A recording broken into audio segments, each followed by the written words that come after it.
Hello, everyone, and welcome to AEW Dark. I am Excalibur, joined, as always, by the human suplex machine, Taz. And Taz, we had a very emotional farewell to Mr. Brody Lee last week on Dynamite, but here, the first Dark of the new year, we're going to kick things off right. Yeah, we're going to have some hard-hitting, kick-ass matches, just the way the late, great Brody Lee would want it. And ahead of New Year's Smash coming up tomorrow night on TNT, 8/7 Central. Let's not delay any further and get this great night of action underway and throw it down to Justin Roberts.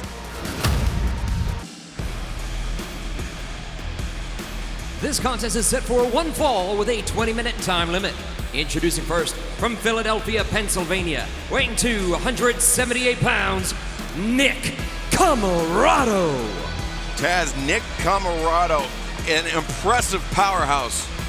I want to interrupt you because I agree with you 1,000%. I'm a fan of Nick COMOROTO, man. He really is some kind of an athlete. Different type of fella, as you can see, yes, just by looking at his eyes. Definitely out there. Look at that face.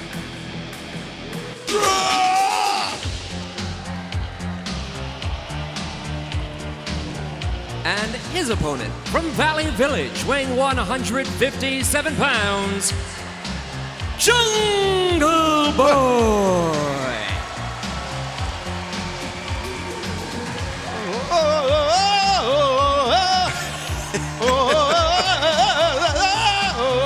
How's this song playing? I love this song.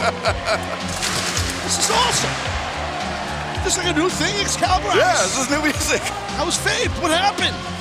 Jungle life, man. This is great. I'm over here yelling. We should just listen. This is actually a Christmas present from Tony Khan to Jungle Boy. It's a very nice, expensive gift.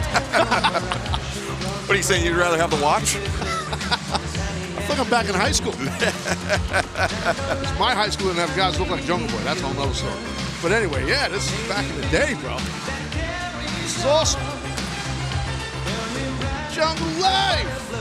In case you want to kill me, I'm ruining the whole song. I'm going to lay out. Here we go.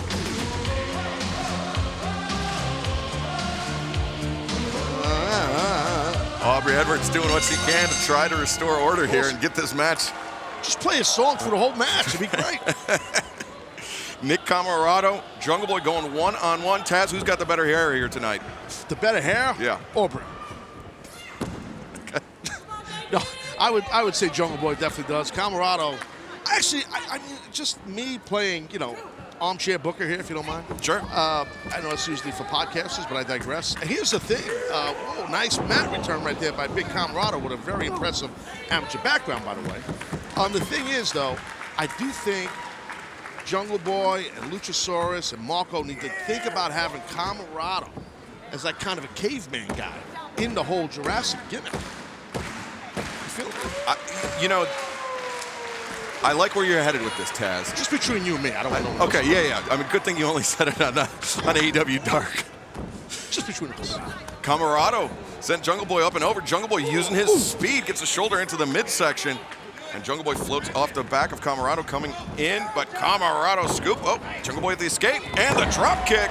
And as you know, Excalibur, that's the thing. Jungle Boy's got to utilize the speed advantage against someone like Big Nick here. Whoa. And Taz, if you want to play armchair booker, you can check out AEW's AEW Games Elite GM with a tope suicida Jungle Boy. I do. I win all the time. Well, no, it's not out yet. It's coming out. Well, I get the later this year. I get the pre. I'm over with the office. You know, they all love me. AEWGames.com for all of the updates. Pre-game, bro. It's AEW Games. No, I get the AEW pre-game. Oh.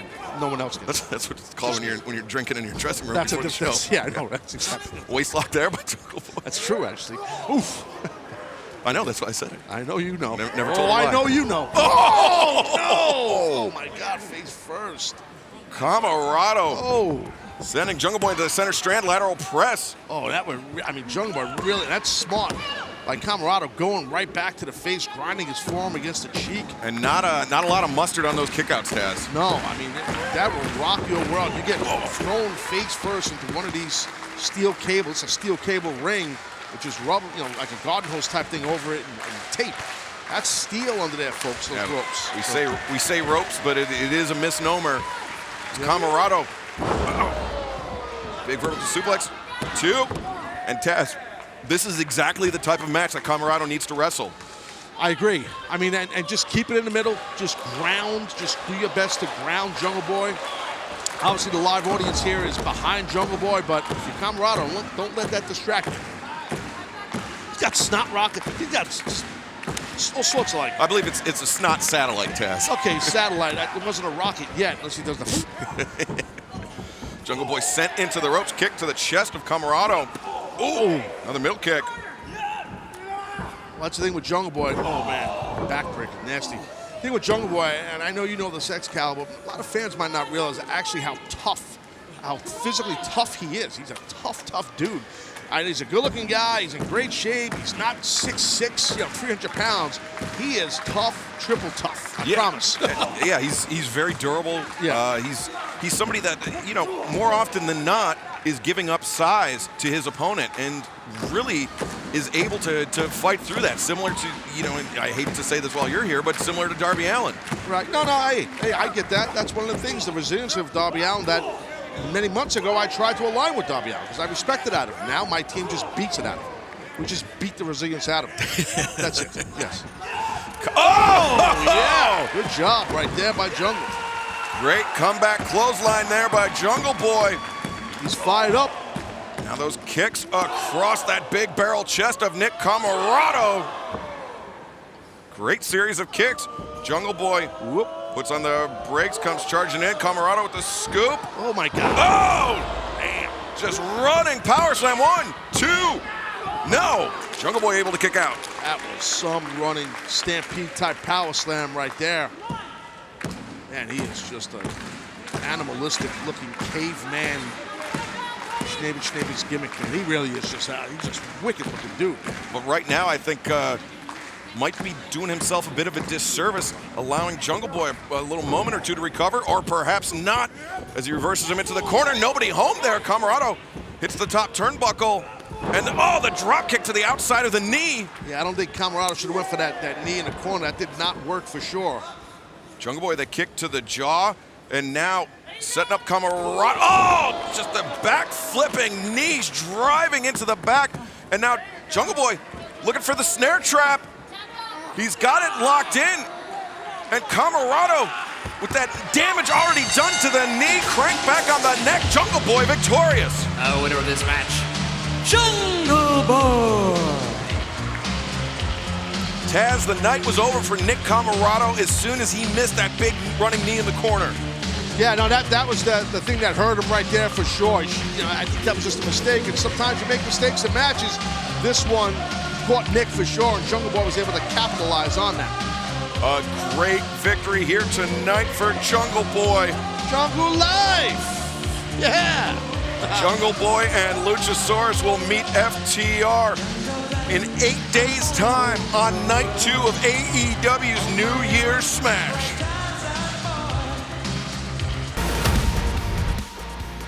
Well, check this out. We got women's action right now. Nyla Rose with Vicky Guerrero in her corner against Alex Gracia.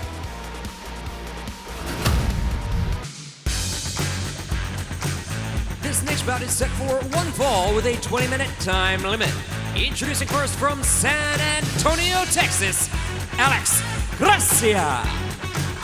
Taz, we saw Alex Gracia make her debut on AEW Dynamite a few weeks back when she faced the AEW Women's World Champion Hikaru Shida. Shida was victorious that night, but Gracia looked really, really impressive. No, she did. Definitely did. This is going to be a tough challenge for Gracia, though, right now.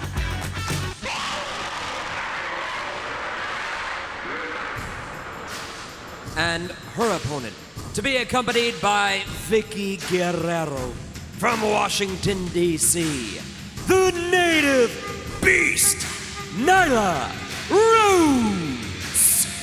You have to imagine the vicious vixens, Nyla Rose and Vicky Guerrero, will be watching Dynamite very closely tomorrow night to see who walks out of the AEW Women's World Championship match as the victor. Will it be Shida or will it be Abaddon? Either way, Nyla Rose could very easily be waiting in the wings. Oh, hey, no doubt about that. Vicky Guerrero has Nyla really locked in the zone, man, and just really focused. So yeah, that all could go down. I mean, like I said, as far as this match here on Dark, Gracia definitely has her hands full. So let's see if she has some sort of a good game plan to deal with the power of Nyla Rose. And Taz, I mean, she's coming out of the gates hot. Gracia getting shoved back by Nyla Rose. Nyla showing off her power, swing and a miss there. Gracia, drop kick there. Well, that's smart. Take out one of the wheels, take out a leg. Nice drop kick there.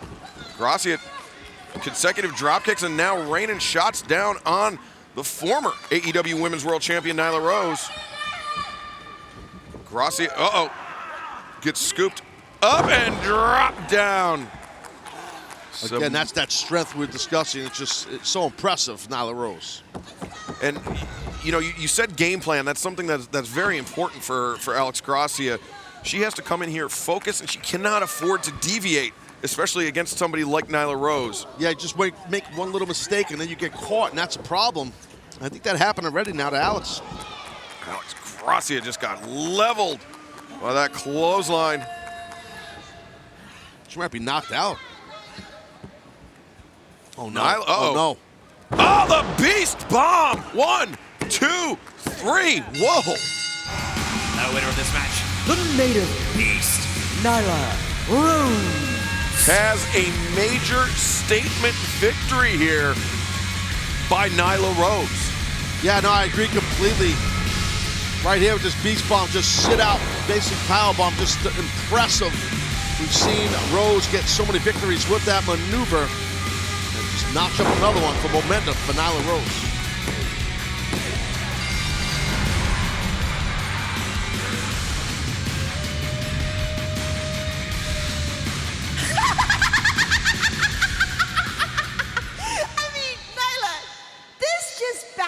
My mind. I mean, the first time that she faced you, she didn't learn her lesson. And now, here is this bratty piece of bubblicious bubblegum that's going to get destroyed again because the pain keeps on giving. So Nyla, let's show everybody here what we do when we spit our gum out.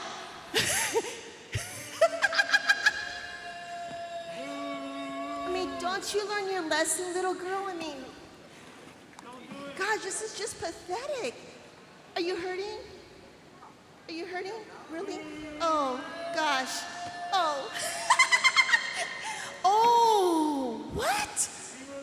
Gosh, Nyla, you are so brilliant. One of Nyla's favorite weapons is that table. She actually got suspended in 2019. Oh, no, here comes the bubblicious pop for attacking officials and competitors with, driving them through the table, Taz.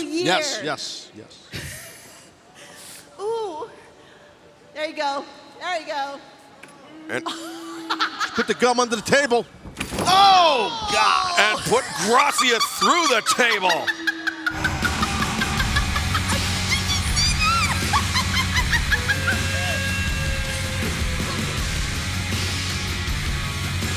Wow. Statement made right there by Nyla Rose and Vicky Guerrero. Strong statement. Unfortunately, the victim was Alex Gracia.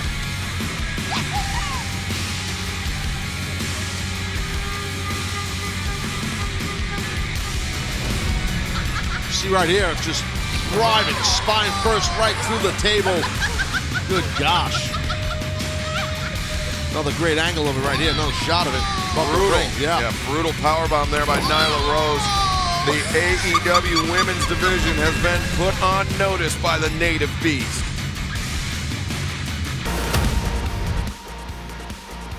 SCU's Scorpio Sky in action next, coming up on AEW Dark.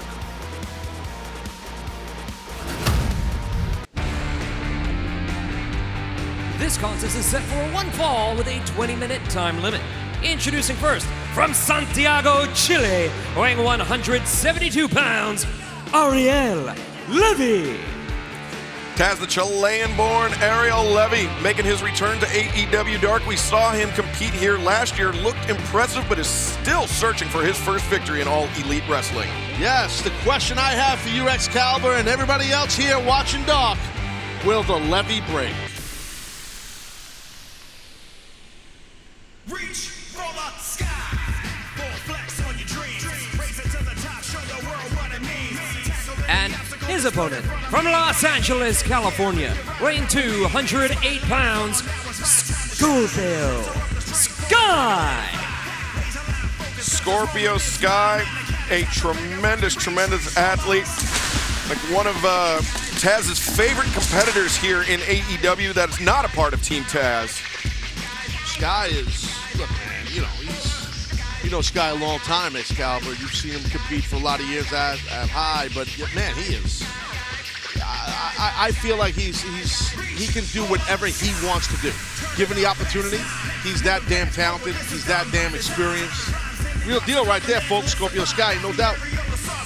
Well, he can do just about anything he wants to do, unless Shawn Spears has something to say about it. We've seen a lot of bad blood between Spears and Scorpio Sky. Oh, big time. Sky and Spears fighting through the set of Dr. Britt Baker's waiting room here. Yeah, and it's definitely Sky getting the better of Spears in that exchange for sure. Spears all busted up, bloody. Cover here. You can you have to.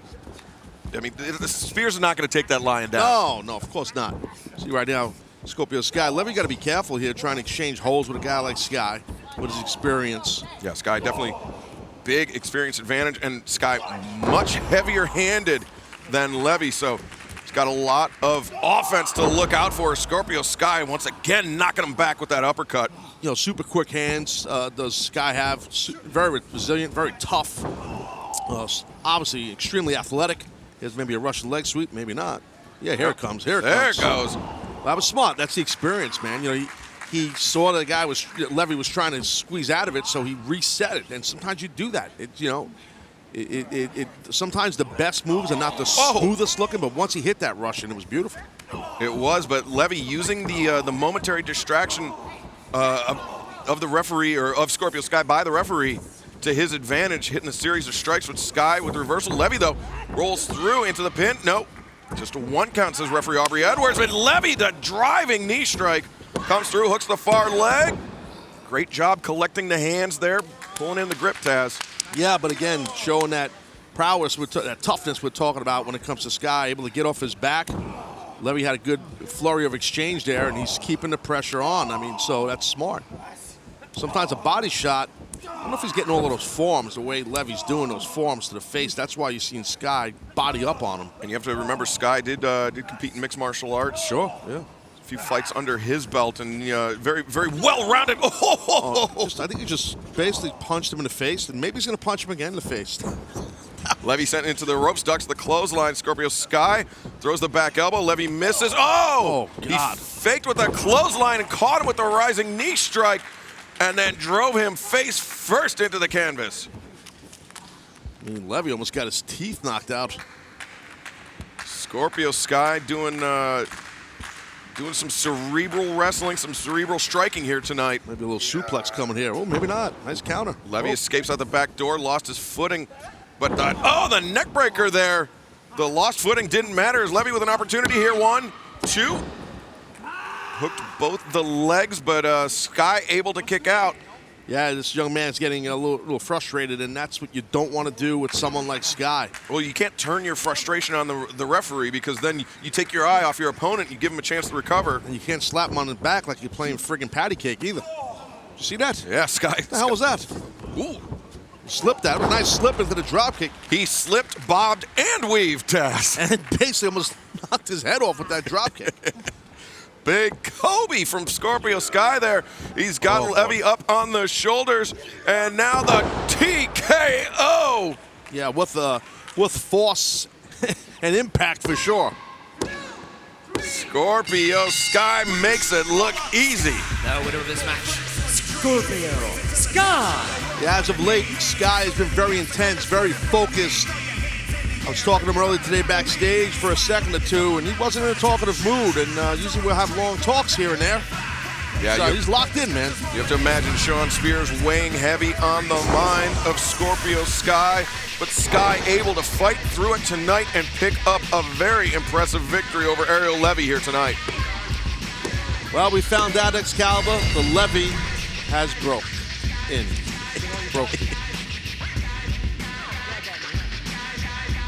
But the levity has not broken here tonight, Hunter. Yes. I've been going die hard. How's your back? It's a little bit sore. Oh my God.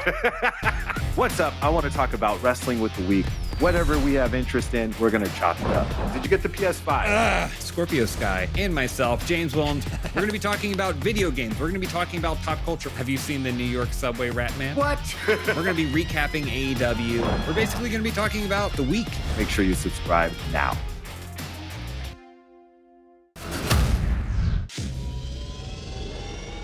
There's been a lot of talk about this heated rivalry, this feud between Marko, Stunt, and -1. The locker room is abuzz, but Marko Stunt has agreed to come out here tonight and address not just the locker room, but the fans around the world that are asking questions. When will we see Marko Stunt and -1 throw down? Join the Dark Order. Whoa. I guess we're not going to hear from Marko Stunt as -1 is making his way to the ring with mic in hand. Things are percolating here. Marko, every time I see you, you win with someone with you. Like Luchasaurus or Jungle Boy. In a tag team match, you always win because you got a bigger person than you. When I'm older and I fight you, I'm gonna be so much taller. Marko setting the microphone down. Whoa! Oh! Some physicality here. We're going to need security to keep these two men separated for the safety of each other, because if this could very easily turn into a seriously physical situation. Oh! -1 breaking away from Cody Rhodes. Marko! Oh, Marko! And no! Things are just breaking down here inside All Elite Wrestling. Tony Khan himself having to restrain Marko Stunt. QT Marshall pleading with him. And -1 trying to hop over Cody. Oh, shots to Cody. Shots to Bryce. And a kick to Matt Jackson. -1. Oh, no. He's broken away. Oh, a shot to QT Marshall. He dropped him. And -1 headed up to the stairs. He's trying to cut Marko Stunt off at the pass. Ladies and gentlemen, we have lost absolute control of this situation. We are going to need a force 10 times larger to keep these two separated. Super kick This is the story of Matt and Nick Jackson, seen through their eyes. Over the past 20 years, they have documented their tireless journey, their triumphs, and their tribulations. And now they are ready to share their adventures with the world in their new book. One day, let's grow up and let's be professional wrestlers. This is the story of two brothers that became two loving fathers that went on to become the best tag team in professional wrestling today. This is the story of the Young Bucks killing the business. Young Bucks, we're killing the business. Ray Phoenix in action next against Aaron Solo. Interesting. This is big for Phoenix to get some momentum going into tomorrow night as he gets an opportunity at Kenny Omega in the AEW World title.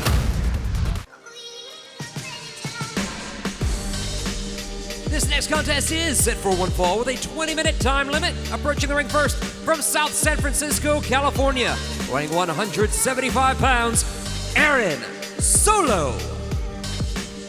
Has a very big opportunity here tonight for Aaron Solo, the well-traveled worldwide competitor, to pick up a victory over somebody going into a World Championship match tomorrow night. Well, absolutely. You're going to see who that opponent is here in a second. As we already know, it's Rey Fenix, and this is going to be a really, really cool match. I dig both these guys' style. And his opponent from Mexico City, Mexico, weighing 185 pounds,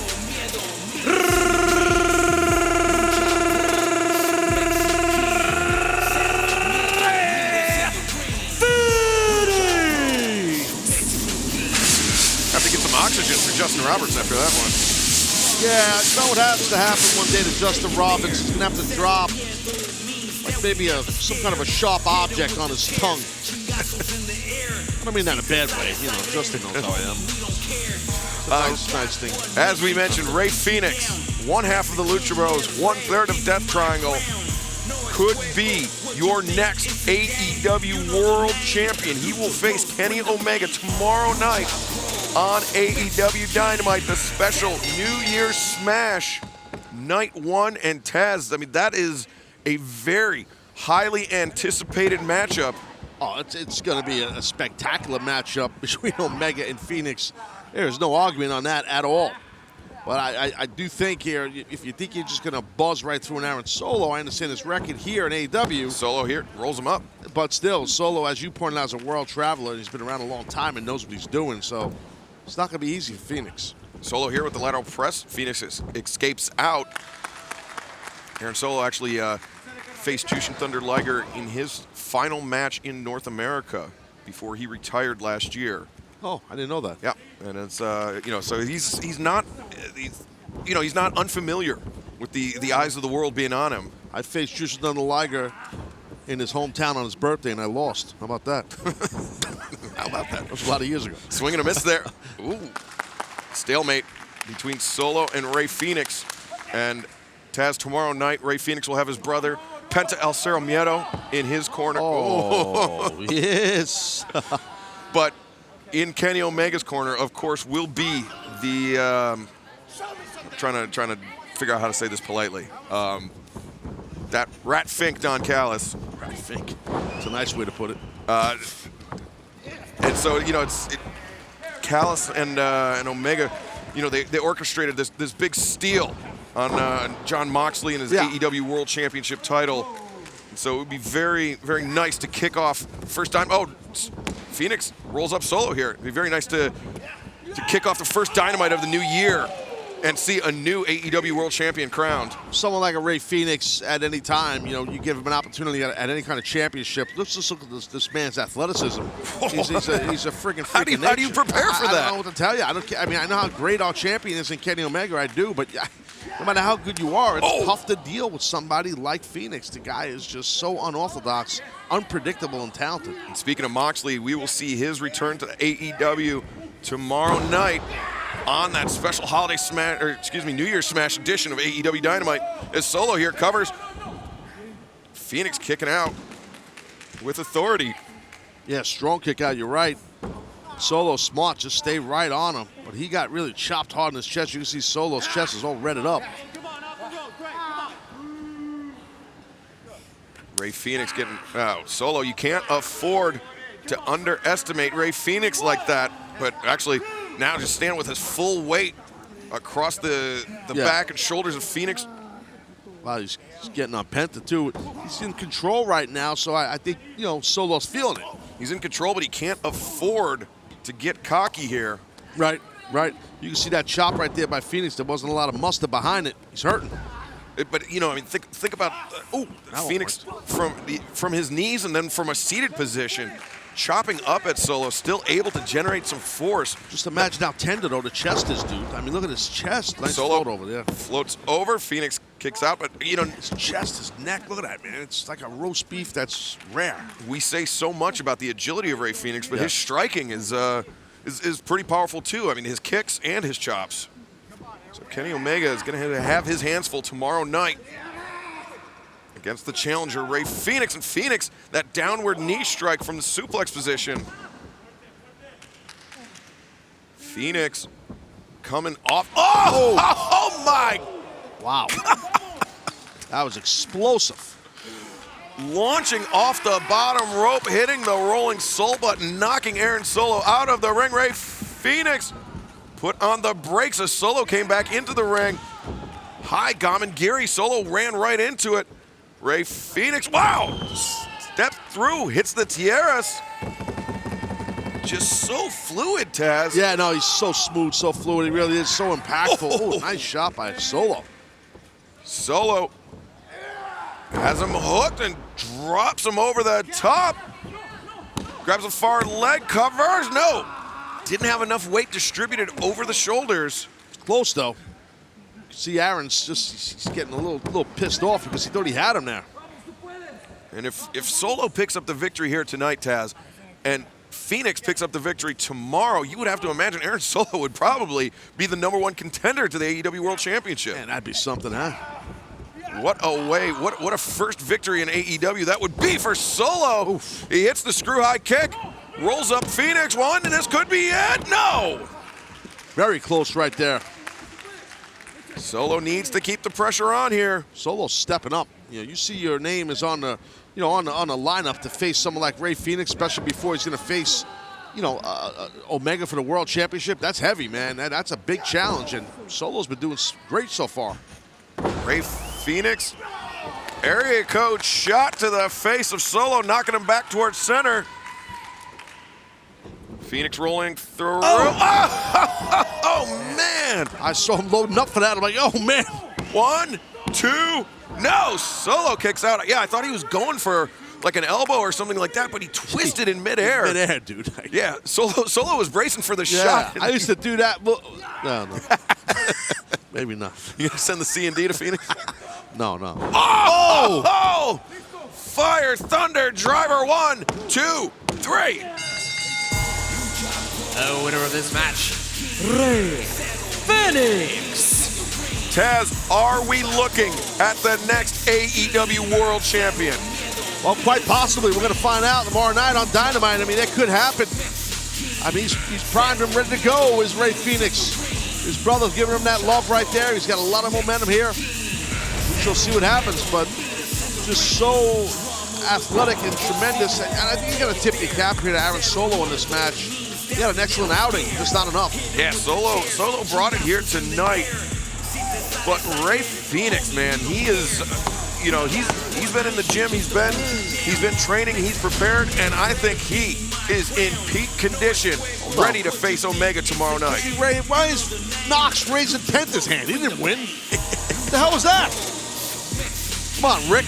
That could be the face and the mask of the AEW World Champion. We'll find out tomorrow. Brandon Cutler looks to keep his streak alive here tonight. Coming up next on Dark as he goes one-on-one with Louie VALLE. This contest is set for one fall with a 20-minute time limit. Approaching the ring from the Bronx, weighing 184 pounds, Louie VALLE. Taz, it's no secret that AEW Dark is taped, same night as Dynamite, and this is on the same night as we had the tribute to Mr. Brody Lee, and a man that knew Brody very well is Louie VALLE. Louie and Brody competed against one another quite a bit. Brody was on the independent scene, so this is an emotional night for Louie VALLE. That's cool information. I was not aware of that, but that's awesome to hear. Well, hopefully maybe Louie VALLE will beat the guy who's coming out here. His opponent, from Rancho Cucamonga, California, weighing 192 pounds, Brandon Cutler. Well, we always love to see Brandon Cutler lose, Taz. When he was on that... he don't lose anymore. When he was on that losing streak, though, man, that was great days. Special. But I'll tell you this right now, he doesn't lose. Cutler does not lose. He's got a horseshoe in his pocket. I'm taking the high road on that. He won 7 in a row to close out the year 2020. And God, what an egomaniac he's become. How long do you know this guy? You know him a long time, right? Yeah, 13, 14 years. That's a long time. And, I know what you were telling me earlier that he definitely has a big ego. I know you were talking about it. He's changed a lot, right? Well, you kind of said that. I said he has a big eagle. That's what he actually... Oh, an eagle. Yeah, he bought it with all the money he makes now. Oh, Oh, because he's bald, he got the bald eagle. Yeah, I understand. Yeah, because he's been visiting the pay window so much. The pay window, yeah. 33 years in business, I've yet to see this pay window, by the way. The pay window we hear about, and the rule book. Where is this rule book? No everybody wonder talks you're about? so grumpy. I can't get paid. You've been doing this for free this whole time? All this time, I'm doing it for free. God. Where's the pay window? I got to get paid. Well, Cutler has no shirt on. That's different. Oh, wow. Big elbow strike by the shirtless Cutler to the shirtless Louie Valley. Referee Mike Posey, of course, with the shirt on, the striped shirt. Thank God. Oh! Long distance leg drop there by Cutler. LLD. One. Oh, no. LLD, buddy. One time Cutler told me, Taz, you call it LLD. I'm like, all right, buddy, I will. Did he threaten you with his big eagle? He did. He was going to throw his big bald eagle at me. Louie Valley threw some right hands to the face of Cutler. Tried for the crossbody, but Cutler caught him. Oh, went for the TPK, but yeah. Louie Valley fought his way out of it. He caught the back elbow. Good job by Louie Valley. Yeah, way to prepare for your opponent, Valley. Yeah, drop toe hold. Good job. Cutler got caught. And Louie Valley coming over that top, double boots to the side of Brandon Cutler's face. Cutler, you can see holding that jaw, and Valley, big drop kick knocking Cutler back. Somebody tell this dragon that Louie Valley got the hottest breath in all you. Tell him Louie's right behind you, buddy. Tell him about your hot breath. Well, Louie Valley, of course, big fan of spicy food. Oh, I've heard. So that's why. The Tabasco Chipotle. And Chipotle as well. And chip itself, as we call it in the streets. Did he say he has hot breath? He said it. I'm the dragon, but he's got dragon breath, baby. That hurts so much. Ooh, stinky. Stinky ass breath. We want to make the car so the wheel doesn't fall off. You don't want it to be stinky. I'm a show. How we doing in Bronx? Cutting promos in the middle of a match.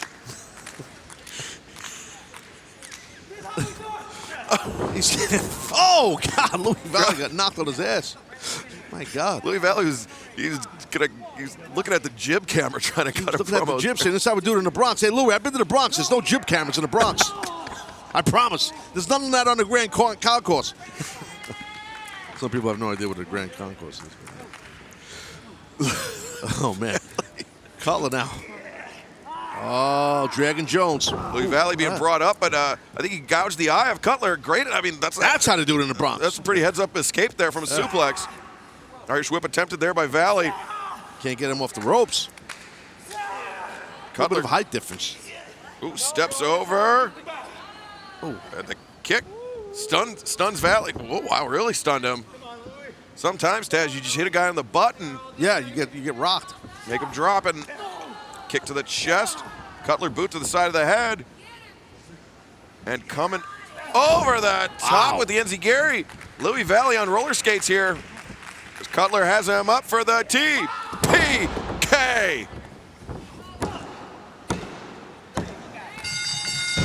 The winner of this match, Brandon Cutler.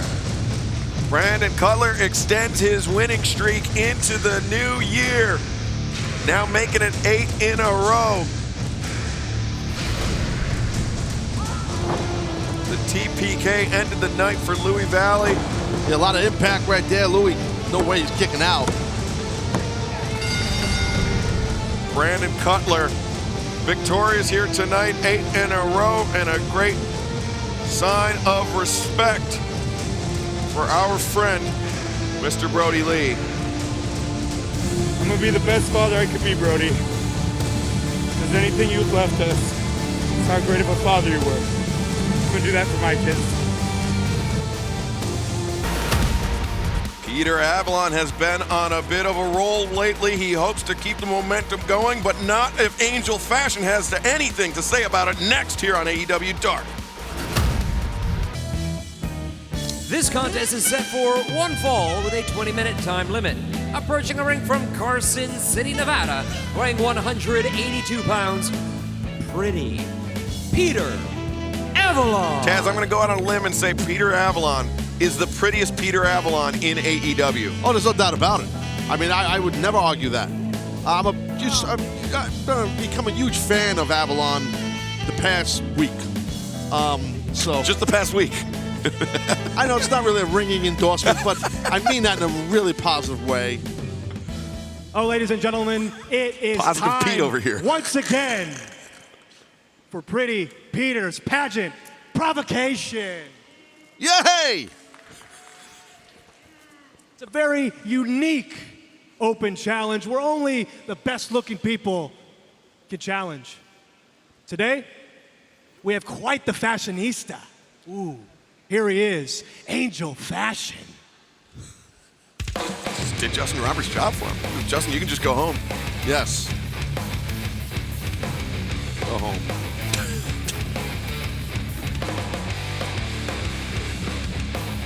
Angel Fashion has competed here on Dark before. All right, so is Angel Fashion in the pageant now? I believe he is. He's been invited to. Look at that smoky eye from Angel Fashion making the trip here from Puerto Rico. Smoky eyes with an S, my friend. There's two eyes, okay? Not a third eye. We're obsessed with eyes this episode. We only get handsome ones. You wouldn't be able to compete. You wouldn't be able to hang. Peter Avalon cutting a promo on the. He's burying everybody. Fans at ringside. I mean, the finest from Carson City, Nevada, right here. Avalon is. Carson City, I believe, the capital, state capital. No, that'd be Reno. Side headlock takedown. Google it. Control of the head right now. I've been to Reno many times. Been to Carson City, Las Vegas. I've been all over Nevada. I've been all over the world twice. Made money everywhere. I digress. So Avalon right now in harm's way. Slightly early goings here. You want to stick to your guns on that one? No. Okay. No, I don't. How about that? It is Carson City. Fix it in post. Greco-Roman knuckle lock here by Peter Avalon. Has control of the wrist of Angel Fashion. Sweeps out the leg. Oh, one for the cover. Not even a one count. Avalon, not a one count for Avalon either. Boot to the midsection though. Big right hand. Angel Fashion blocks the right hand from Avalon. Turns the tables on him. Oh! Thudding chop to the chest. We know in the pageant, we already know one gentleman is, remember he was obsessed. Peter Avalon was. Yeah, with Luther and his spookily symmetrical head. Oh, running knee strike. Actually, it's Griff Garrison. I take your point, Taz. Cover here by Fashion. No, it wasn't Luther. The whole thing about the pageant is that he likes symmetrical faces, and Luther has the most symmetrical face because it's round. Kick there to the midsection by Angel Fashion. Avalon better get something going here. Avalon. Oh, he's got him. Oh, a little bit of a misdirect. Hangs Fashion out to dry over the top rope and comes back with a clothesline. Cover here. Avalon 1, 2. And yes, Peter Avalon is still currently obsessed with Griff Garrison. Well, yeah, I think it's more of he's just so impressed with the handsome good looks and the beautiful hair that Griff Garrison has. I think that's what it is. The Jungle Boy-esque hair of Griff Garrison. That's high praise in these parts. I heard they use the same conditioner. Okay. And I heard that by going up and smelling each other. Alrighty. I'll tell you this. Right now, Peter Avalon's having a good time, just relaxing. He can do whatever he wants in control. Well, that makes one of us, Taz.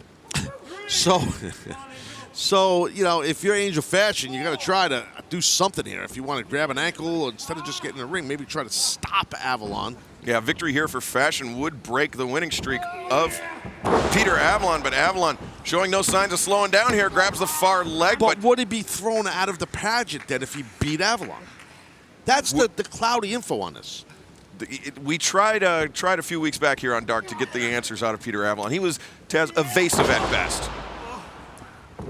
Thank you. Moonsault press here. I was swallowing my Mountain Dew diet, that is. Yeah, heaven forbid people think you drink Mountain Dew heavy beverage. I don't drink that crap. Yeah, not with Britt Baker as your dentist. No, of course not. I got the free dental plan. Oh, boot to the midsection there. Peter Avalon trying to walk it off, but Angel Fashion gets elevated up over the top rope. Roundhouse kick. Rattles Avalon there. Where's Fashion going? Angel Fashion's going to go flying here. Whoa, big missile drop kick. Drop kick drives Avalon down.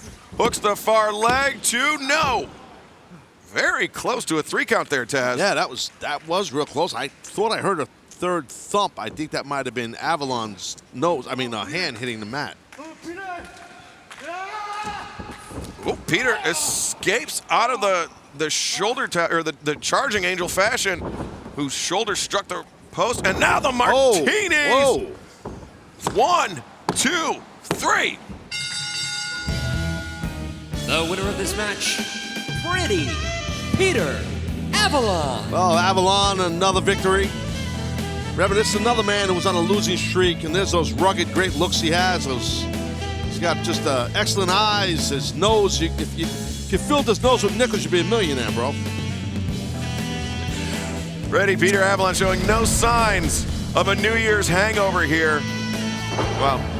Do you do any more New Year's cliches in the show? I'm just wondering. Martinis! Hold on, it was a little bit more of a martini fell. But it don't matter.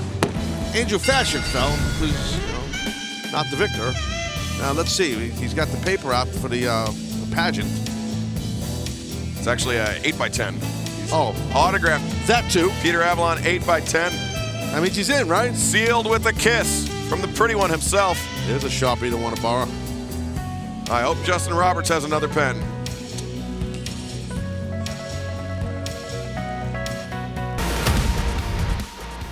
Well, check this out. Women's tag team action. Kylie King and Tasha Price collide with Ivelisse and Diamante.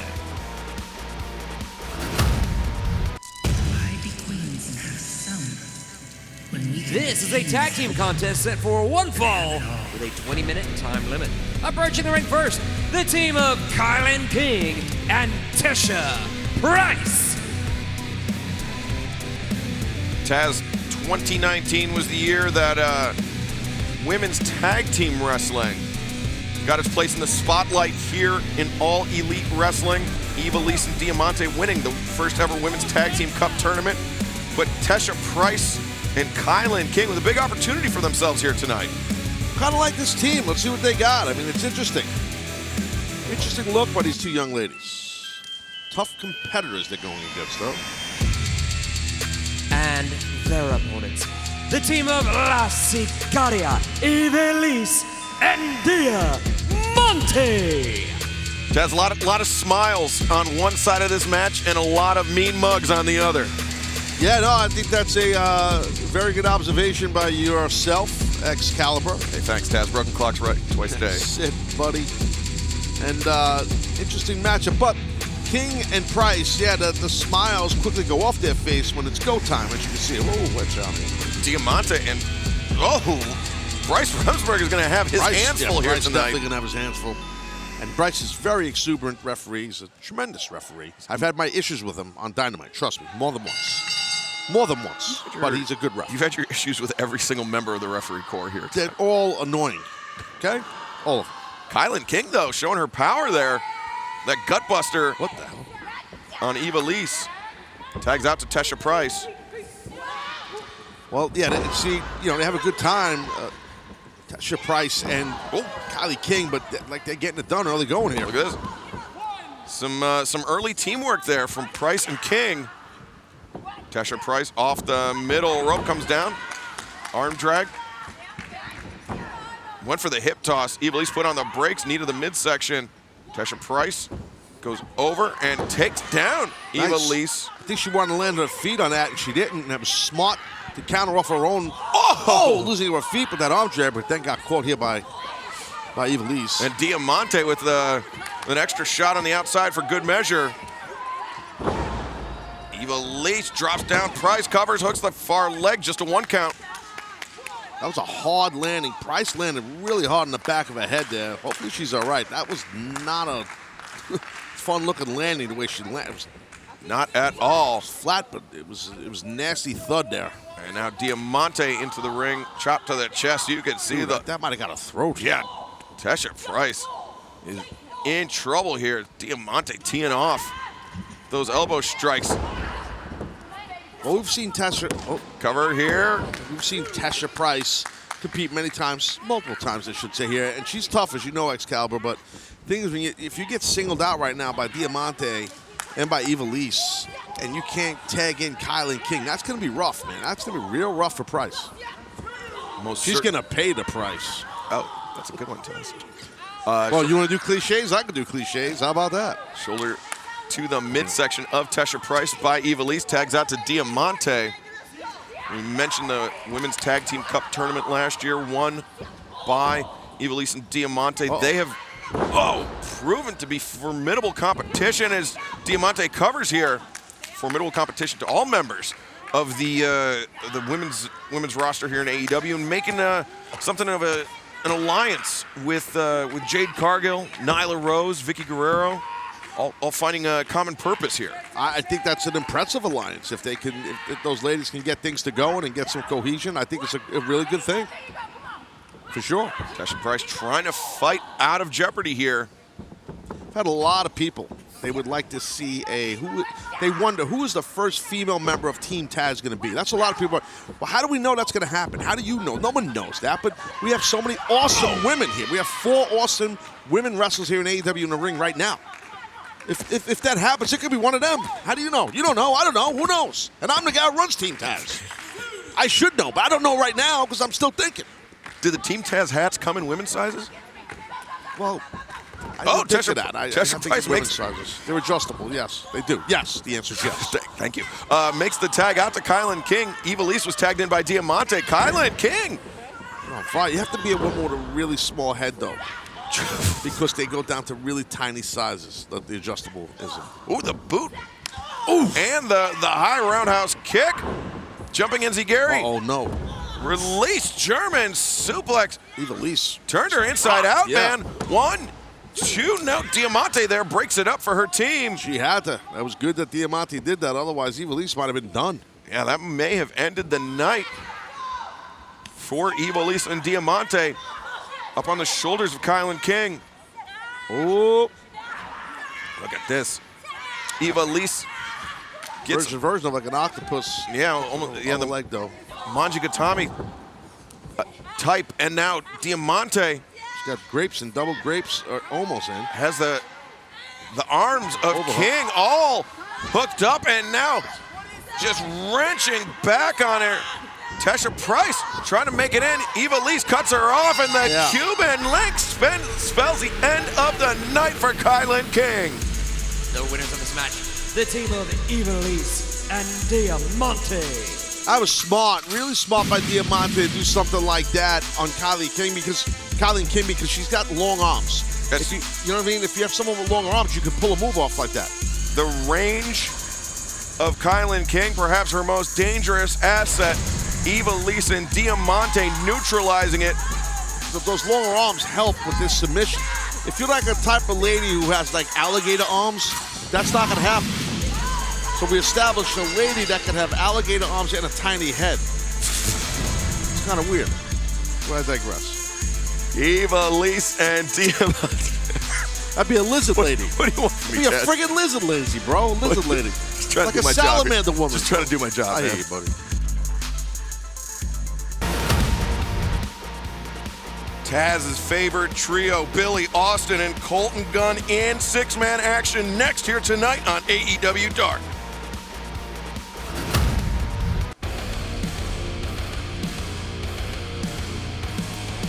This is a 6-man tag team match set for one fall with a 20-minute time limit. Approaching the ring first at a total combined weight of 816 pounds, the team of Mike VERNA and Bear Country. I feel like we're like in the Roman days in the jungle, kind of. Sure, Taz.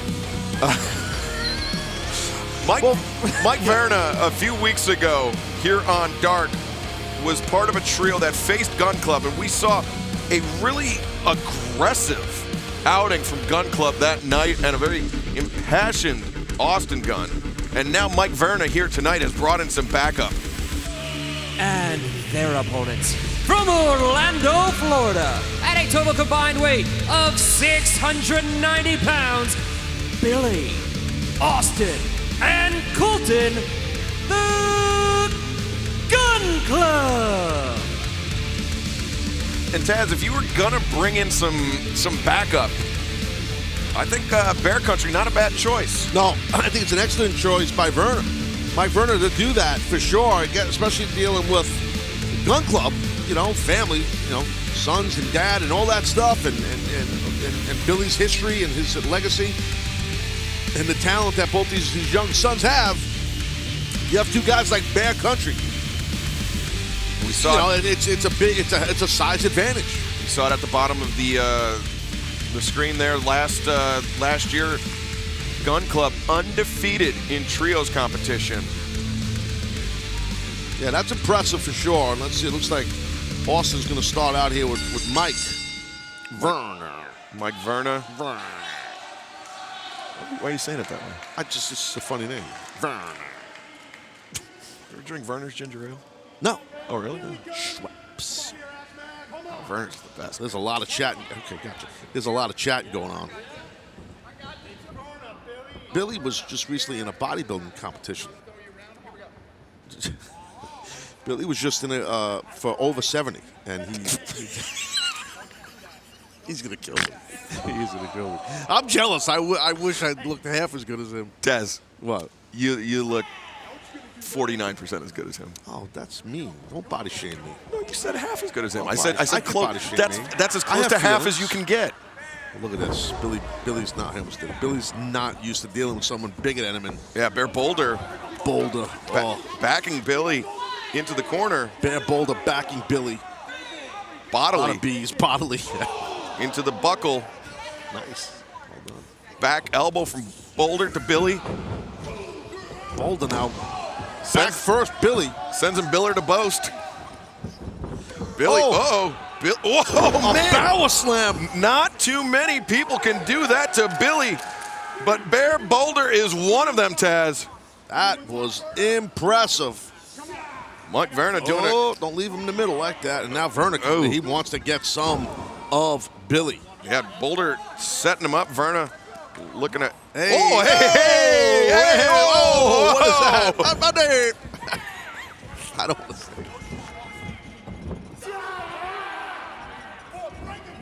Austin Gunn escapes out of the fireman's carry, but VERNA, look at that, powerful. VERNA, trip. He almost tripped. Hold on. Leapfrog by, Austin. Nice. Gunn. Nice clothesline right there by Austin. Big clubbing shot there from Austin Gunn. Charges into the corner, uppercut. Tags out to Colton. Colton Gunn whips his brother into Mike VERNA, and now Colton wants VERNA to come out. Let's see. Oh, they're gonna do the. He missed though. He did it. They were supposed to do the slam dunk, and he missed. Well, but you know what? His brother's looking at him like, dude, you missed. It's not basketball, Taz. So I know, but it's they not don't like do basketball moves. Well, but I mean, it's not like they lost 2 points for that. It was still an effective offensive maneuver. Okay. Here's Bear now. Bear Bronson and Colton Gunn. I like Bear. I like Boulder. I like Bear Country. I do. Very impressive team here. I've always liked Bears in general, except for the freaking Paddington family, whatever they're called. Paddington Bear? Yeah, the family. No, not the Paddington Bear. Oh, so you like Paddington Bear, but not the family. What's the family of bears I buried a few weeks ago? Baron Bernsteins, those bastards, them. Hold on, Colton. Whoa! Bernstein. Good job, Bear. What's that? Taz's invisible friend talking to him in the ear. Giving him the Iggy. My invisible friend AT. Bronson runs over Colton Gunn, and now, man. That's Bear. That's not Bronson. Bear Bronson. I did Colton Boulder. Sorry, if I did, I apologize. Well, I've talked to the entire Bear organization. But either way, it was a short but effective right hand into the ear of Colton Gunn. Great way to stun an opponent. You're right. Colton's in trouble. He's getting dragged to that corner. Like a bear dragging the prey into its den. Like he's in a bear trap. Headbutt there from Boulder. It's tough to bear this. Look at Boulder. He's got Colton. Oh, wow. Ooh. Rough back elbow there. Oh! Loving Boulder. shot. Oh, man. Oh, God. Big, massive human. Well, not human. He's a bear. Damn it. Oh, no. Charges in. Man, Colton Gunn is in trouble here, Taz. Yeah, he is. And Bronson just, I don't think he's whispering sweet nothings in his ear. No. Bronson, he'll bite your ear off, spit it at you. Mike VERNA. VERNA's so proud of that snap suplex that he's got some backup. Covered. Just a 1 count from Colton there. VERNA's kind of got that hair like kind of like a Neil Diamond type thing. Love on the Rocks. I mean, that song. Yes. It's kind of got that black hair that's like my dad, God rest his soul, would have had back in the day. How's the cover here? Hold on. Bronson. Now Bronson and Boulder, their hair, those guys haven't washed their hair in ages. They're bears. They take baths in a lake. Wearing singlets. Well, Taz, there's a lot of lakes around here in Northeast Florida. But they don't live in Florida. They live in by Bear Mountain, up in New York, upstate New York, over by Middletown, by the Catskills, by Wyndham, not Barry. All right, anyway. You mean like B-E-A-R-Y? Right. Yeah. Colton Gunn. Oh man, Good ran job. right into that back elbow from Bronson. Great elbow right there. Fundamental move done perfectly with intensity. You see Colton was gesturing over to the corner trying to make the tag, but Bronson, as soon as he saw that, grabbed Colton, brought him over to his corner. Mike VERNA. Look at VERNA talking smack. Mike VERNA out of nowhere, getting all cocky. VERNA looked for a suplex, but Colton blocks it. See, kicking the legs, getting back down to the canvas. Mike VERNA keeping the pressure on Colton Gunn. Went for the kick. Colton caught. Oh, man. Yeah, he couldn't make his way over to the corner to his brother and his dad. Unfortunately, went to a neutral corner. Gets elevated over the top. Mike VERNA, shoulder to the midsection. Colton Gunn able to avoid contact there. Power slam there by Mike VERNA. This could be it. 1, 2, no. Short snapping power slam, and it's tough sometimes when you're not as tall as your opponent. In this case, VERNA's nowhere near as tall as Colton. To snap off that type of a power slam was impressive by VERNA to do that. Well, somebody that more than matches the size of Colton Gunn. Oh, yeah, no kidding. Bear Boulder tags in. Boulder. I don't call them Bear, Boulder, and Bear Bronson. To me, they're Bronson and Boulder. There's too many freaking B's and too many Bears. Oh, missed a second row moonsault. You know what I mean? I get you, Taz. Note taken. You could have given it to me off the air, but you wanted to do it in front of everybody else. So just between us, bro. Tag out. Austin Gunn makes contact with Colton. Comes in, makes contact with Bronson and VERNA here. Good speed, very good speed by Austin. Explosive first step there by Austin Gunn. Hits the ropes, trips out Mike VERNA, comes over the top. Cover here, 1, no. Boulder there to break things up. Here comes Bill. Wow. Oh, whoa. How strong is Boulder, but great assist there by Colton. Bronson, just plants Colton. Boot to the midsection. Bronson driven down face first. Boulder up to his feet. Whoa, nobody there. Low bridge. Boulder to the outside and into the barricades. Watch VERNA, look at VERNA. Big running right hand to the jaw of Austin Gunn. VERNA sends him across. Austin elevates up and over the top. The quick draw by Austin Gunn. 1, 2, 3.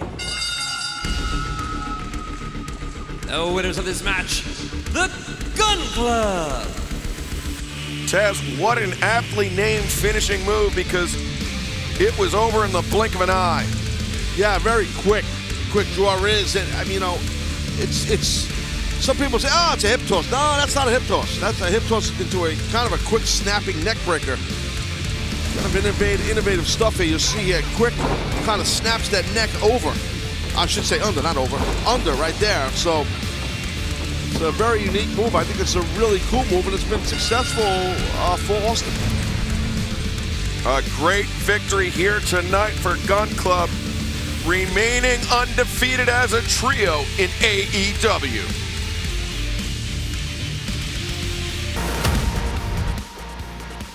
Well, check this out. We got Shanna. She is in action next, right here on Dark.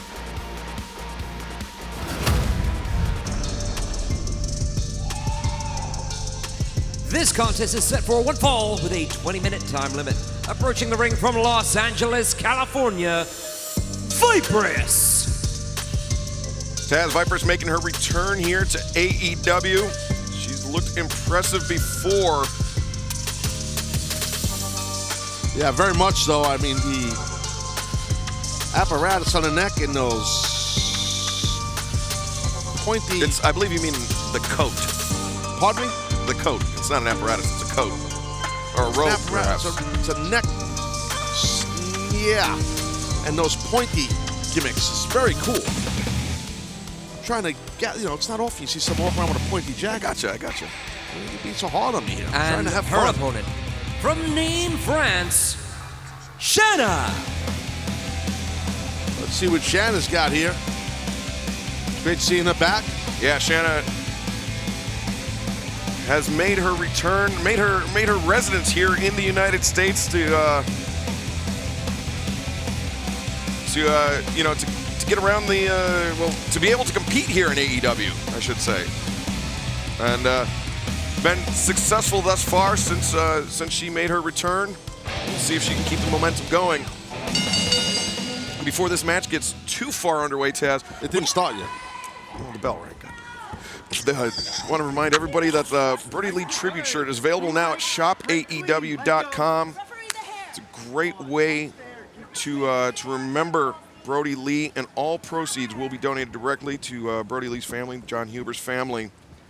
And you can visit shopaew.com to get your very own T-shirt right now. Understand that it's the best-selling T-shirt we've ever had in AEW. It's amazing. Which Yeah, it's awesome. It's awesome. That's great. That really is. Shanna here with the roll-up on Viperous. It's awesome that the fan base worldwide supporting Brody Lee and his legacy and his family. It's just it's awesome. It really is. Yeah, very very much so. And Shanna looking impressive here thus far in the early goings of this matchup. Bringing Viperous back towards center. Oh. Double underhooks there. Got to be careful when that happens.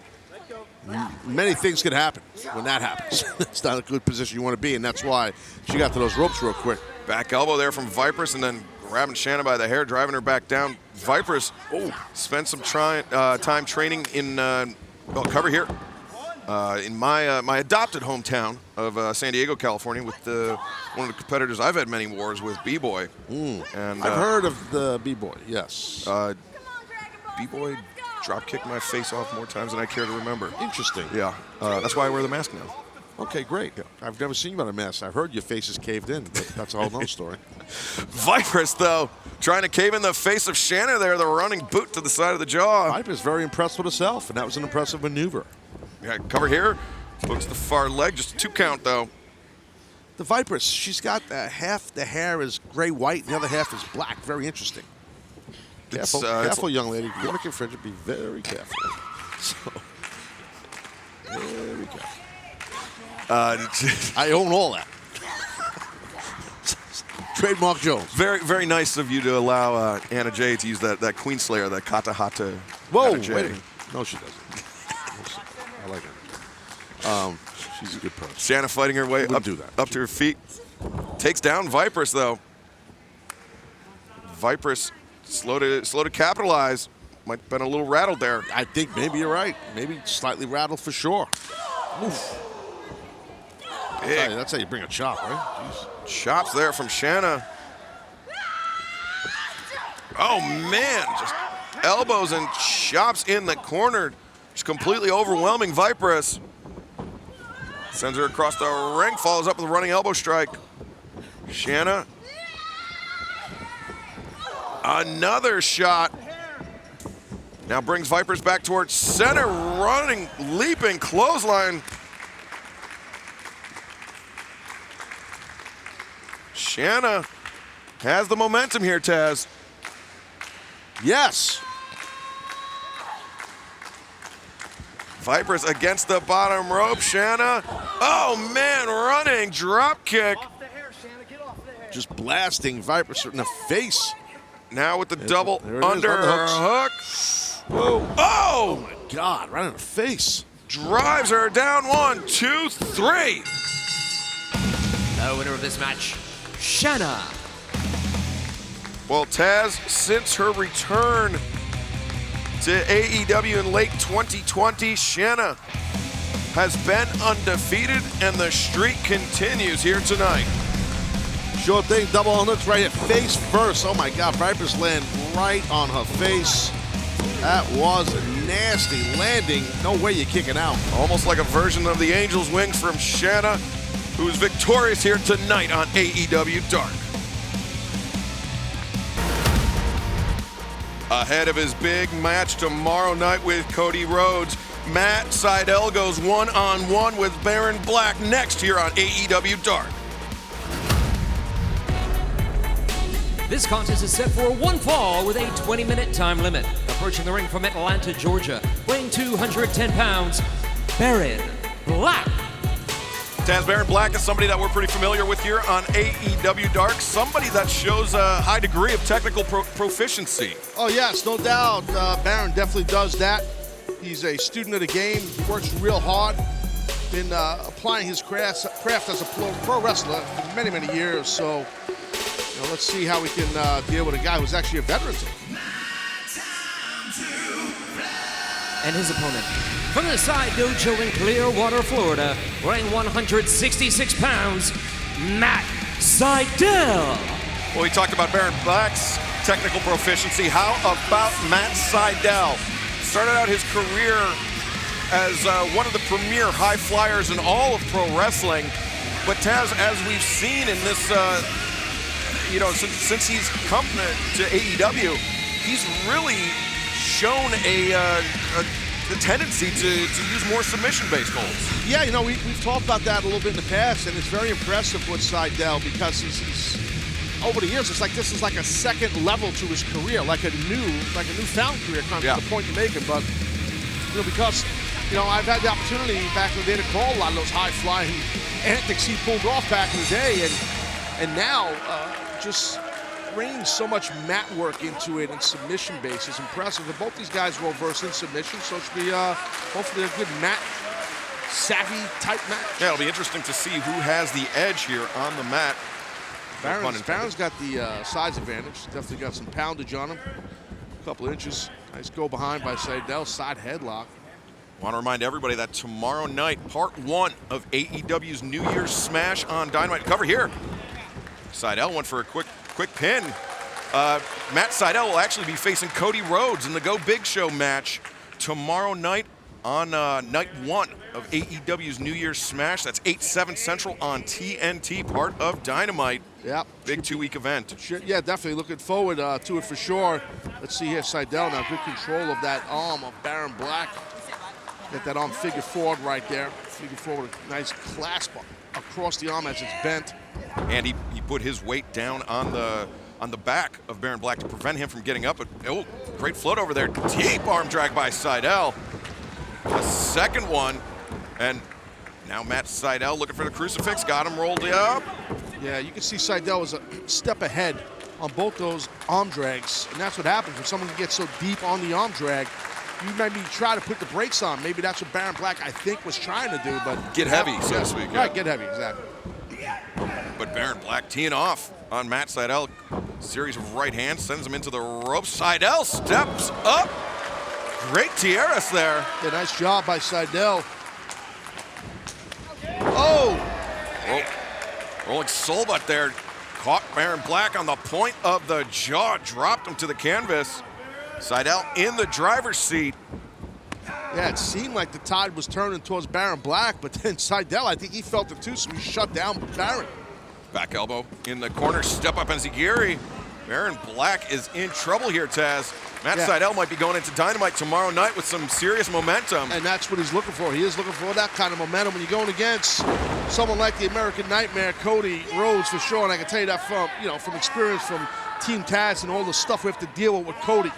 He's annoying. Okay, I hate his agenda. I can go on and on about negativities about Cody, trust me. But I will tell you, between those ropes, there's really none better. He's an amazing, amazing professional wrestler for many years. So you better be ready for Sydal tomorrow night against Cody. Baron Black firing up some big right hands. A long soundbite by me, huh? Went on forever. Man, I'm professional. That's all right, man. We got time. Yeah, well, Baron Black now in control. That strong clothesline just shutting down, stopping Seidel.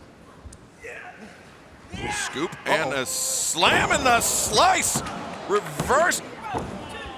Nice, kind of had that dragon sleeper on there first, then with that leg drop, beautifully done.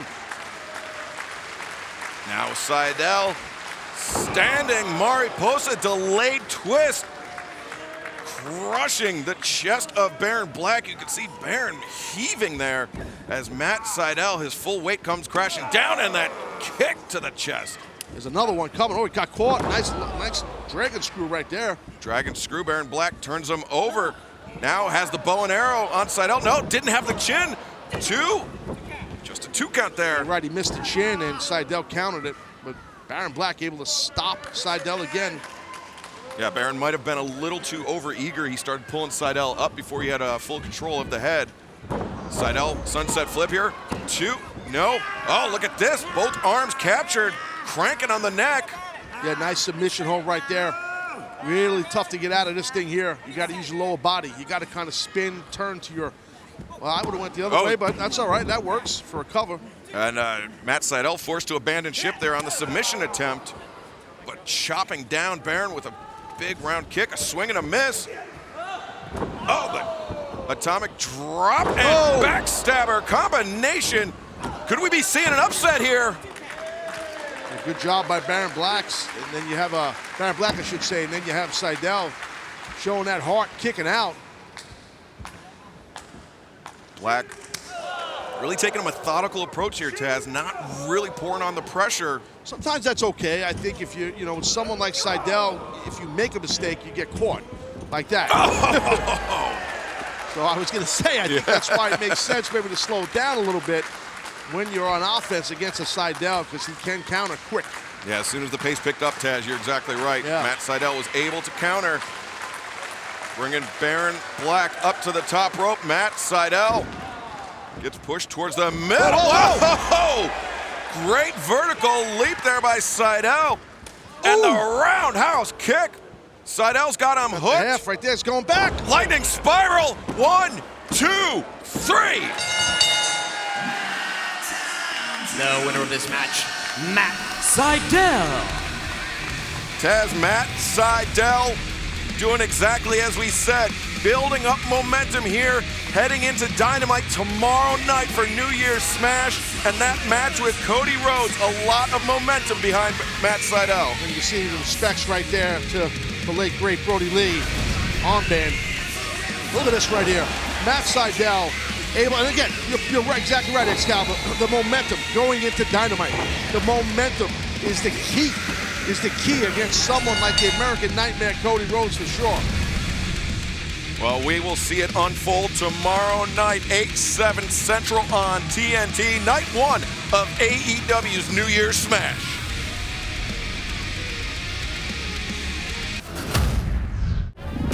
I've been going die hard. How's your back? It's a little bit sore. Oh my God. What's up? I want to talk about wrestling with the week. Whatever we have interest in, we're going to chop it up. Did you get the PS5? Scorpio Sky and myself, James Williams, we're going to be talking about video games. We're going to be talking about pop culture. Have you seen the New York subway rat man? What? We're going to be recapping AEW. We're basically going to be talking about the week. Make sure you subscribe now. Well, check out this ladies match that is next. You got Thunder Rosa in action. Talk about someone who's tough with a motor. I love Thunder Rosa. She's up next.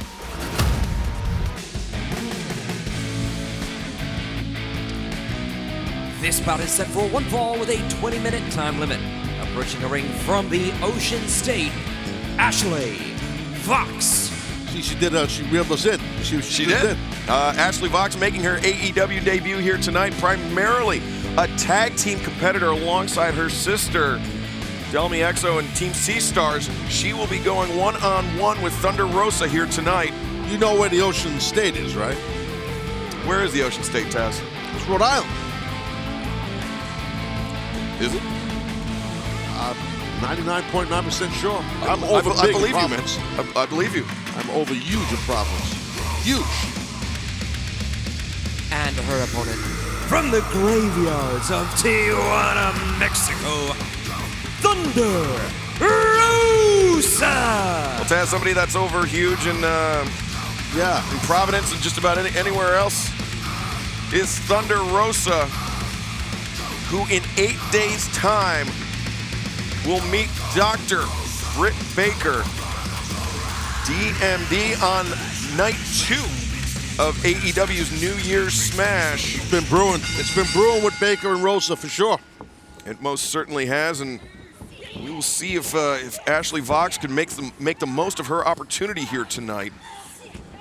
She could really upset Thunder Rosa's momentum heading in to that special New Year's Smash edition of Dynamite in 8 days' time. That's night 2. Night 1, of course, will be tomorrow night, 8/7 Central on TNT. Nice switch by Vox, and a switch again here by Rosa. Just hooks the face. And Taz, you've in your career faced a lot of tag team specialists that start in singles. What is the most important thing for a tag team specialist to remember when they're facing when they're engaged in a singles match and facing a high-level competitor like Thunder Rosa? Cardio. I mean, your cardio's got to be higher, because you're not tagging out. Your endurance, your cardio has to be amped up. It just is very, very important. Man, right. That was a shot. Yeah, just stop. Ashley Vox in her tracks. And that shot. Thunder Rosa, of course, we talked about how heavy-handed she is. Deep arm drag there. And you're speaking because of Vox being in the tag team as often as she is. Yes. In this situation, some people are a little bit, they're not as quick as me. They don't understand, so I'm trying to help them. The cover here. Thunder Rosa. So sometimes you got to dumb things down for people, bro. Gotcha. I'm just letting you know. Appreciate that. Between you and me. Yeah. Our sometimes broadcast partner here on AEW Dark, Anthony Agogo, yes, has mentioned that when training with Thunder Rosa, she's very quick with those hands, and something that really gives a lot of competitors here in AEW trouble. Yeah, she's listen. As far as on the women's roster, what's this now here? Oh wow, coming off the top rope, rebounding into a Hurricane Rana there, and Ashley Vox double foot drop kick here. 1, 2. I look at Rosa as somebody who is just really, just my professional opinion, just my own opinion. I really feel she's arguably at the top of the heap, one of the top of the heap, women's competitors we have here in AEW. Her motor, just her abilities, her intensity is bar none. Thunder Rosa covers here. 2. Nope. She's got a chip on her shoulder too, dude. You know what I mean? You know that. And especially if you have somebody like Britt Baker saying you don't belong here. Well, yes, I understand that, but please don't speak ill of Dr. Britt Baker. She's my friend. And she's my dentist. She's Team Taz's dentist. It's a whole big thing. My family now, because the hook goes. I got my Uncle Tony, my Uncle Gibo. They're all going. Gibo? Yeah, I got all. Spell that for me? Yeah, G-B-O. Thunder Rosa, after driving the knees down at Ashley Vox, runs out the leg drop there. Deep hook on the cover, but only a 2 count. Strong cover right there. And in Vox, she's from the Ocean State, which I have stated is the state of Rhode Island. I believe you. And, I don't understand why you wouldn't just say Rhode Island, but she just says Ocean State. Well, good chance that Justin made a mistake. She's proud of where she's from.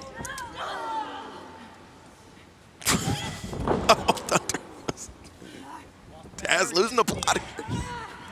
Oh, scissors the legs around the head of Ashley Vox. It's a nasty submission right there. Good way to choke somebody out. I thought she tapped out Vox, but no, she didn't. And Thunder Rosa figure fouring those legs, using her calf, place it across the carotid artery there. Oh, look at that! She rolled through, grabbed that shin, grabbed the low leg, I should say, dropping Rosa. Thunder Rosa a little stunned there. Ashley Vox. Oh, charged into the corner. Thunder Rosa looking perhaps for the tarantula. Got it locked in. And oh man, the added elbow shots to the ribs. It's not all the way in, though. But still, those shots to the ribs are nasty, shots to man. Ribs were definitely nasty.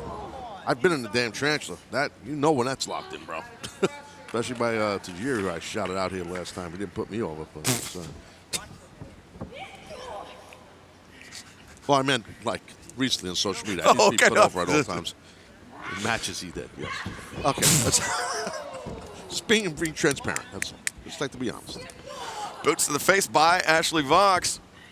She has an opportunity here to put away Thunder Rosa. Ooh, not if Thunder Rosa keeps landing shots like that, though, Taz. No, I know, I agree, but Vox has got fight, man. She's got a lot of heart, this young lady. And for a tag. Oh, no. Jeez Louise. Man, that was some shot. Ooh, swing and a miss there by Thunder Rosa. Oh, headbutt. Nice headbutt. Well timed. Oh, she hooked on that jaw, the face, the mouth. Fish hook, ripcord out to the thrust kick. Ashley Vox, the tag team specialist, looking impressive here in her singles debut. Vox goes to the outside, gets the boot up, and comes through with a spinning flatliner. Vox hooks the far leg, 2, no. Ashley Vox needs to pour the pressure on Thunder Rosa here, Taz. Yeah, she has to. She can't stop. That's the key with someone like Rosa. You got to keep on her. Thunder Rosa. Swept out the legs, and oh man, look at the awkward angle Vox's spine was bending at. Real catch, almost got really snapped in half. 1, 2. Nope, Vox able to kick out. Real, R-E-E-L.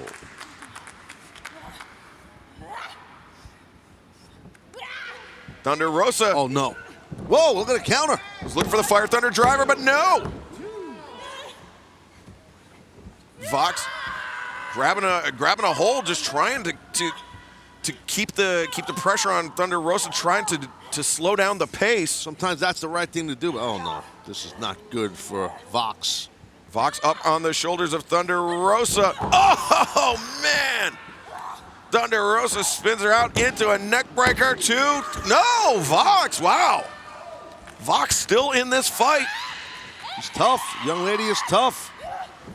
But Thunder Rosa. She's snapping. Snapping. Hoists her up and, oh, drives her down. 1, 2, 3. The winner of this match, Thunder Rosa.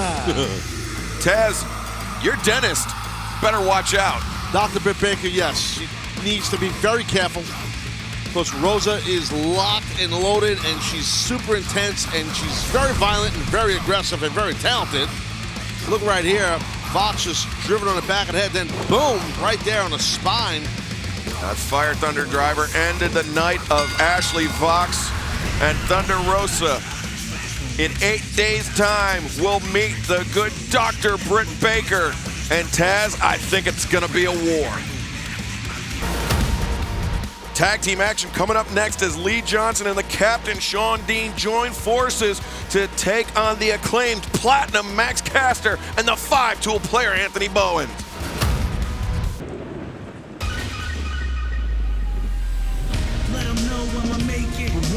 This is a tag team contest set for one fall with a 20-minute time limit. Approaching the ring at a combined weight of 375 pounds, the team of Lee Johnson and Sean Dean. Big shotty Lee Johnson teaming up with the captain Sean Dean. We see Sean Dean there wearing his Phi Beta Sigma jacket.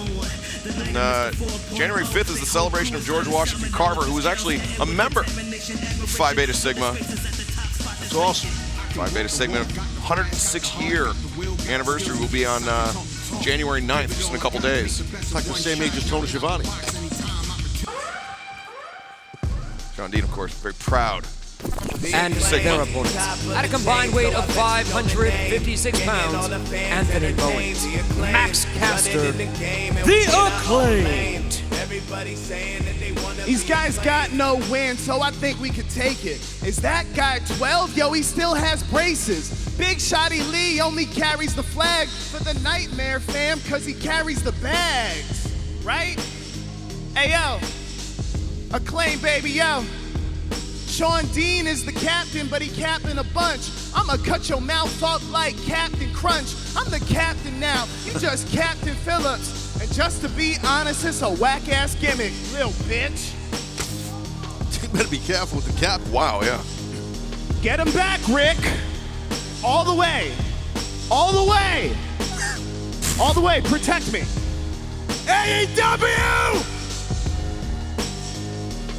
The Acclaimed have arrived! Taz, tomorrow night, the Acclaimed will team up with Jack Evans and Angelico, TH2, in a huge 8-man tag team matchup against the Young Bucks and SCU. It'll be all a part of the first night of AEW's New Year's Smash tomorrow night, 8/7 Central on TNT. Should be a great tag team matchup tomorrow, but a great tag team matchup in store for us here tonight. Yeah, if you're the Acclaim, you might not want to. You might not want to look past someone like Big Shotty right here, like Lee. Okay, Lee's a talented young man, as you know, so Bowen's got to be careful with him. Well, Bowen's countering the lockup attempt there by Big Shotty, but Big Shotty reversing there on Bowens. As the hammerlock applied, but Bowens goes under, side headlock takeover, sits out with it. Lee Johnson, though, immediately scissoring the head, not letting go. Strong grip strength there by the legs of Lee Johnson. Well, it was smart by Bowens not to rush out. He knew he was caught, and he waited to get his hands in the right place on the side of the knee of his opponent and then kip up to kick out, so that was smart. Bowens, though, great transition there. Yeah. As Lee Johnson springs up, taking the wrist, goes behind, steps through into the side headlock. Bowen sends Johnson into the ropes. Johnson comes back with the shoulder tackle. Went for the trip, did Bowens. Lee Johnson went behind. Grabs the waistlock. Bowens hits the ropes, backs off Johnson. Johnson leapfrog up and over the top, swing and a miss there. Bowens able to match Lee Johnson, speed for speed here. Johnson, though, deep arm drag sends Bowens across. Bowens returns with one of his own. Drop kick there from Big Shotty. Some drop kick. Lee Johnson's drop kick. Covers here. It's known throughout the locker room. It's legit. He'll bring it on the drop kick. Putting pressure on the high on the arm bar, on that arm bar. Yeah, that left shoulder of Anthony Bowens. Sean Dean, the captain, makes his tag. Yeah, you know they both want to get a piece of Caster, of the Acclaim, and Caster's legal now. Yeah, pretty. Oh, double Japanese arm drags. Look at that. I was gonna say pretty ballsy of Caster to diss them like that and then make Anthony Bowens start out the match. He does it. It's pretty funny.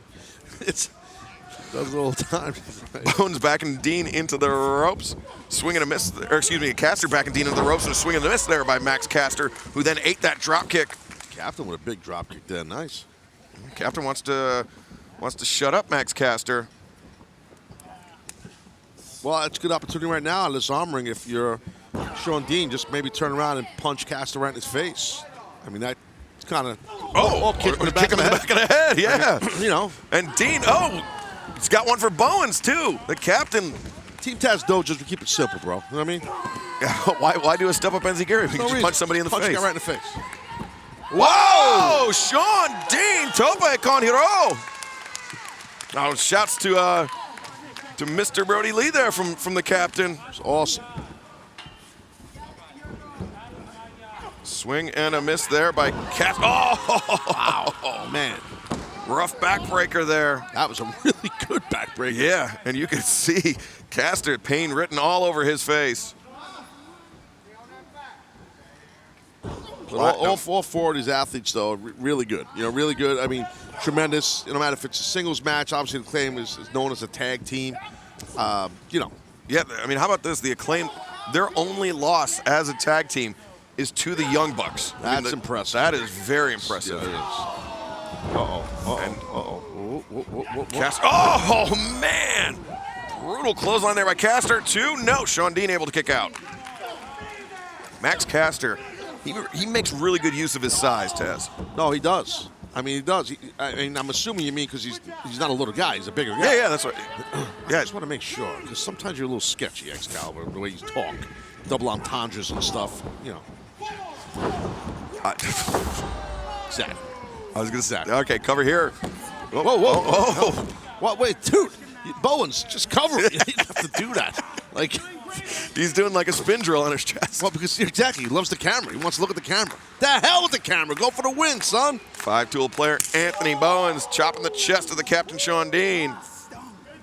And pretty good baseball player back in the day, Bowens, I believe, correct? Yes, he was. And pretty damn good pro wrestler right here, as we're seeing. As he is chopping Shawn Dean down. And Bowens does, I mean, you know, he makes good use of his strength and his speed as well. The Acclaimed, I mean, they complement each other so well, Taz. Hence their success, to your point, how good of a team they are, right? I mean, you're right. Oh! Olympic-style slam. Cover here, 2. More of a Goodwill game slam. Goodwill games. Come on, man. No, dude, I don't know. I mean, I'm handcuffed over here. You know what I mean? The knee bar right there. I know that much. A version of a knee bar. Holding Captain in place while Caster can stomp on. Caster's legal. Bowens making good use of that count from the referee as Knox counts 2. Now almost kind of a version of a Cobra clutch right there. Yeah, a little bit of a Cobra clutch. As you can see Shawn Dean keeping the grip high, trying to avoid the pressure being put down on his neck. Caster went for the clothesline. Maybe backslide here. Shawn Dean with the backslide, 1, 2. No, Caster rolls through, hung on. Uh-oh. Steps through. No, instead just jumping, drop kick to the spine. Yeah, really. 1, 2, no. Kind of seemed like he caught him in the kidney area, too. I mean, that was a nasty drop kick while the guy's on all fours, basically. Yeah, not able to see it coming was Shawn Dean. Max Caster putting all of his body weight, all of his force into that kick, that downward kick. The Acclaimed going to work on the Captain here. Double Irish whip into the ropes. Oh! Dean with the DDT on Caster after vaulting off of Bowens' chest. The Captain, Shawn Dean, with a huge opportunity here if he can make the tag. Yeah, he's got to try and get Lee Johnson into this thing here. Big shot, he wants in. Dean pushes off Bowens and does make the tag out to Lee Johnson. Lee Johnson, big clothesline.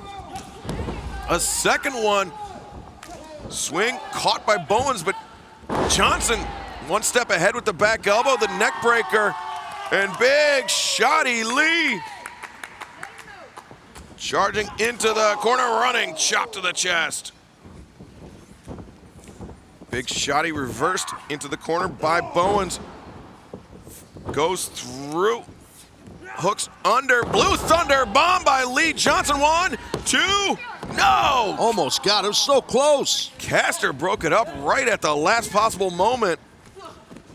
Shawn Dean said, running knee strike sends Caster to the outside. Right in the lower back. Waistlock here by Bowens. 1, 2, no. Lee Johnson sits back. 1, 2. Man, both. Oh! What a shot. Both men very nearly stole the victory there, but Lee Johnson with the thrust kick. He's got Bowens rocked. Johnson headed up top. He's got, oh no, Max Caster. Wow, left up to the top rope. Got the front chancery applied. Big superplex. Superplex, he hangs on. Oh, look at Bowens, look at Bowens. Diving into the suplex. 1, 2, no. Nice save right there by the Captain. Really well done. That would have been it for the night for Shawn Dean and Lee Johnson, but the Captain broke it up, but just ate some cross chops to the throat. Cross body while you held up in that stalling suplex. Well done. Back elbow there. Rocks Shawn Dean. The mule kick from Max Caster. Bowens has Shawn Dean up. Oh man, the Acclaimed could end it right here, Taz. Oof. Big rolling elbow strike. Lee Johnson in serious trouble. Lee Johnson. This could be it. The Acclaimed cover. 2, 3. The winners of this match, The Acclaimed. The Acclaimed, top of the chain, so I bet you know the name. Well, Taz, this victory gives the Acclaimed quite a bit of momentum heading into Dynamite tomorrow night. when they will team with TH2 to take on SCU and the Young Bucks. Big 8-man tag team match. Should be interesting right here. I mean, you know, I should say tomorrow night on Dynamite in that big 8-man. But you're right, this definitely helps them move straight forward into tomorrow night, Wednesday night on Dynamite. We'll see. The Acclaimed, your winners here tonight on AEW Dark. Well, this match should be high-flying and a lot of fun and exuberant for sure. Fuego del Sol collides with Danny Limelight. That's next.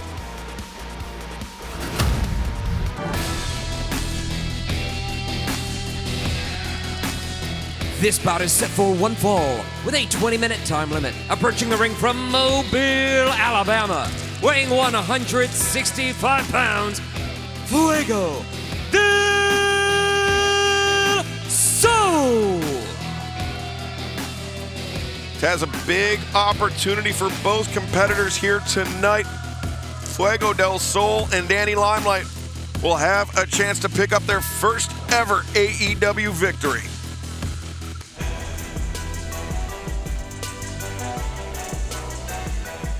And his opponent, from Brooklyn, New York, weighing 175 pounds, Danny Limelight. Danny Limelight, a very, very impressive competitor. We've seen him hang with the likes of Ray Phoenix and Matt Sydal. Hang till the bitter end, Taz. Yeah, no, he's a hell of a competitor for sure. You know, we've both sung his praises more than once out here, and be a good matchup. It's going to be definitely a high-flying that type of deal here with Fuego del Sol and Danny Limelight. So Limelight's got a little bit of a size advantage, I would say. Well, good amount of size advantage. Because Fuego del Sol's Fuego's probably about $120 soaking wet with a brick in his pocket. You know what? I was actually thinking of you saying $150. So, you know, that's... I like the guy, though. Yeah. Look at those arm drags. It's tremendous. Arm drags being exchanged by both men. Fuego put on the brakes. Limelight, though, back up to his feet. Takes Fuego down, leapfrog up and over. Nice job. Fuego sends Limelight into the ropes. Limelight, though. He's a big star, you know, on Sammy's vlog. Who is? Fuego. Oh, thank you. Pronoun. Cover here. Sorry, I'm rusty. You'll get it. Cover 2. No. Fuego bridging up. And yes, Tess, Fuego del Sol is a big star on Sammy Guevara's vlog. Yes.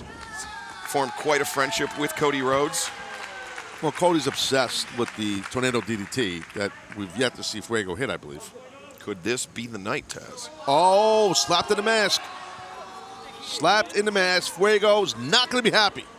And Taz, I can tell you from experience, slap to the mask and the face underneath it. Wow. Yes. Yes. Chop to the chest there by Fuego del Sol. It's interesting, those chops, because Fuego has very tiny hands. I looked at his hands. They're really tiny. But he's got a hard chop for a man with tiny hands. Maybe it's because... Oh, Fuego over the top with the tiaras. Maybe it's because his bones are very close together because the hands are so tiny. So it's like a lot of bone density. Oh, Fuego del Sol. He might not have no bones, but my man's got heart. No bones, but all heart. He's like Gumby.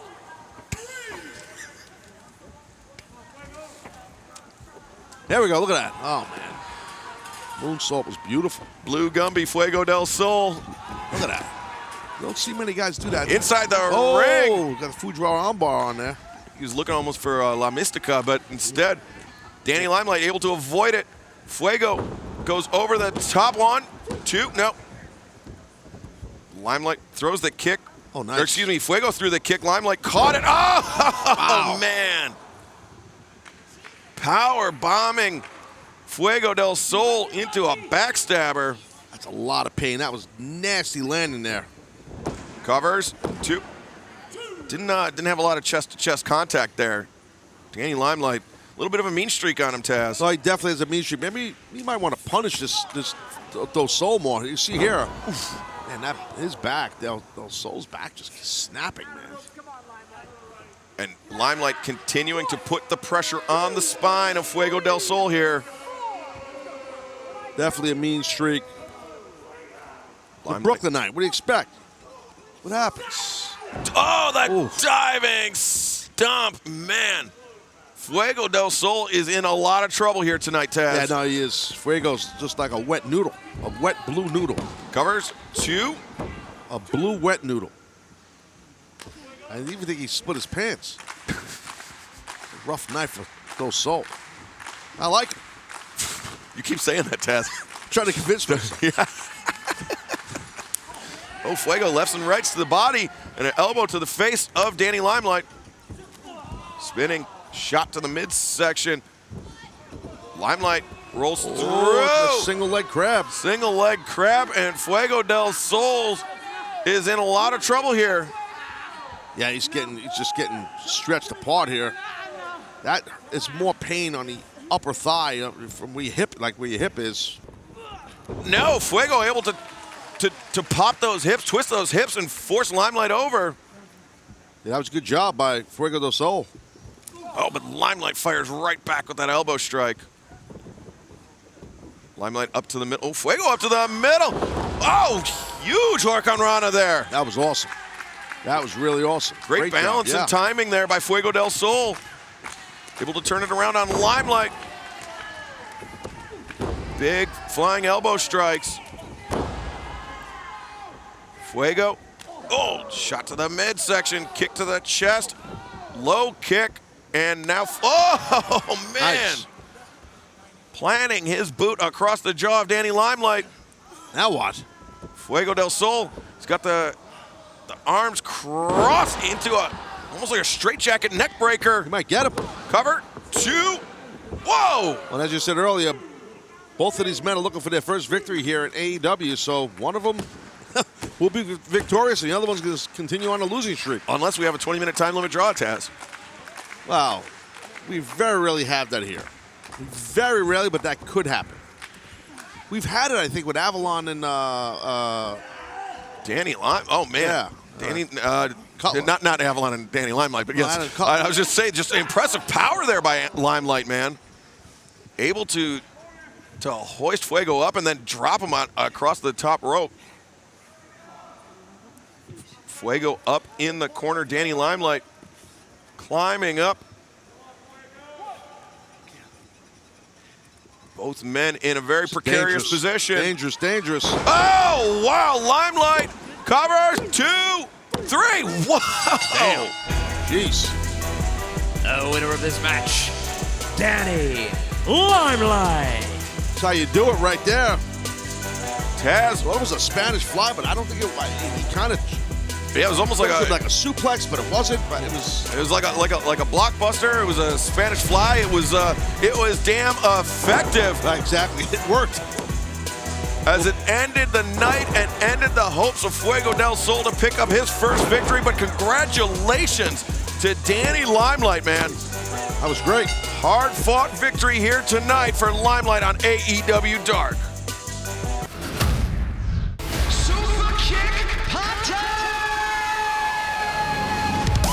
This is the story of Matt and Nick Jackson, seen through their eyes. Over the past 20 years, they have documented their tireless journey, their triumphs, and their tribulations. And now they are ready to share their adventures with the world in their new book. One day, let's grow up and let's be professional wrestlers. This is the story of two brothers that became two loving fathers that went on to become the best tag team in professional wrestling today. This is the story of the Young Bucks killing the business. Young Bucks, we're killing the business.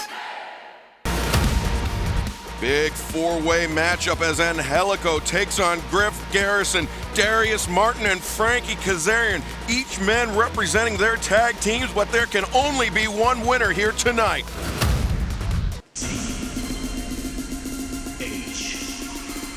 This is a four-way match set for one fall with a 20-minute time limit. Introducing the participants first from Johannesburg, South Africa, weighing 205 pounds, Angelico. Taz, a very interesting four-way matchup here. Four men that are part of tag teams that do not regularly compete as singles competitors will be squaring off. But Angelico, we've seen him close out the year 2020 with quite a few impressive singles contests. Oh, yeah, no, there's no doubt. I mean, Angelico, his moveset, his abilities, no pun intended, the hybrid athlete he is, hence hybrid 2, he can go with anybody in a one-on-one contest. He does not need to be in a tag match. We shall see what happens in this four-way. Introducing next, from Winston-Salem, North Carolina, weighing 230 pounds, Griff Garrison.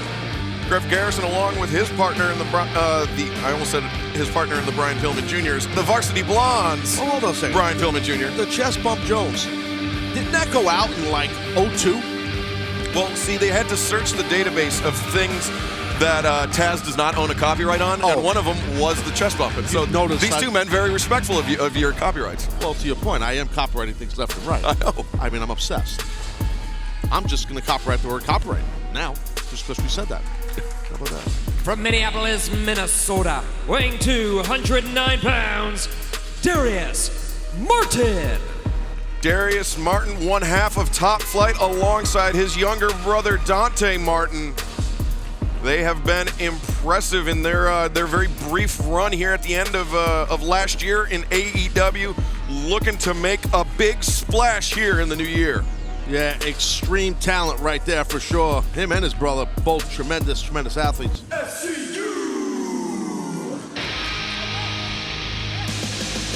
And from Southern California, weighing 210 pounds, Frankie Kazarian. Taz, a little bit of a interesting preview, somewhat, I guess, of the big 8-man matchup coming up as a part of New Year's Smash when the Young Bucks join forces with SCU, Kazarian and Daniels to take on the acclaimed Max Caster, Anthony Bowens, and TH2, and Angelico and Jack Evans. It'll be tomorrow night on Dynamite New Year's Smash Special Edition. That'll be not just a smash, it'll be an explosion. That's a lot of talent. Just banging heads and smashing fists. That's going to be something. And Angelico and Evans tried everything in their power. This is the best. Jack Evans, he's just special. He's just something, boy. I can't understand half the stuff he says, but it's great. Well, I don't think he realizes that if he was speaking to a microphone, you could understand him much better. But Frankie Kazarian planting a right hand into the jaw. Oh! With the drop kick to the face of Jack Evans. Kazarian going to work on Griff Garrison. Coming off that top dive and cross body. Goes between, sends a... Watch this. Ooh, nice quick feet by Garrison. Block the hip toss. There's a... Oh. Nice. Inside-out arm drag. That was wild. Oof. Darius Martin looking great here in the early goings of this matchup. Oh! Kazarian. Big chop stopping Darius in his tracks, a second one. Well, that's that experience, right? I mean, Kazarian is not playing any games. He's all business all the time. Kazarian sends Martin into the ropes, but Martin reverses. Martin telegraphed that, though. Dropped down a little too soon. Kazarian went for the trip. Leapfrog stopped, but great thinking by both men here. Bit of a stalemate. Oh, but Kazarian boot to the midsection. Stops Darius. That Northern Lights, nice. Northern Lights high stack, 1, 2, and Paul Turner trying everything in his power to keep his eye on all the action here. As Angelico sent to the outside, Griff Garrison enters though. Garrison went for a boot. Running boot, blocked. Kazarian maybe thinking reverse DDT. Garrison fights his way out of it. Good counter right there into that straight boot by the long-legged Garrison. Might get it. 1, 2, no. 4-way matchup here as Darius Martin up to the top, maybe some impromptu teamwork. No. Darius flips through. Oh, look at this. 3-legged catch gimmick. All three men had the same idea, and all three men again have the same idea. Triple boots to the midsection of Angelico. I've never seen that. That was pretty wicked. Angelico. Jack's still just screaming stuff and out there. Dante on the outside, distracting him for a moment. His brother Darius comes in with a drop kick. Angelico sent into the corner hard by Frankie Kazarian there. Look, Kazarian. Oh, nice. Good counter right there by Garrison. And oh, not meant for Garrison, but he ate it. Yeah, he solid contact there by Darius as he floats over the top of Garrison's side headlock and sends. Oh man, sent Garrison into the waiting guillotine leg drop there. And oh, nice. That was wild. Drop kick to the back of Kazarian, and he got Garrison awesome. with a senton too. Totally awesome right there. Good stuff. What's Darius have in mind now? Darius got his leg swept out by, I believe, Jack Evans on the outside. Referee didn't see it, but Angelico caught him in the face with a kick. 2 count.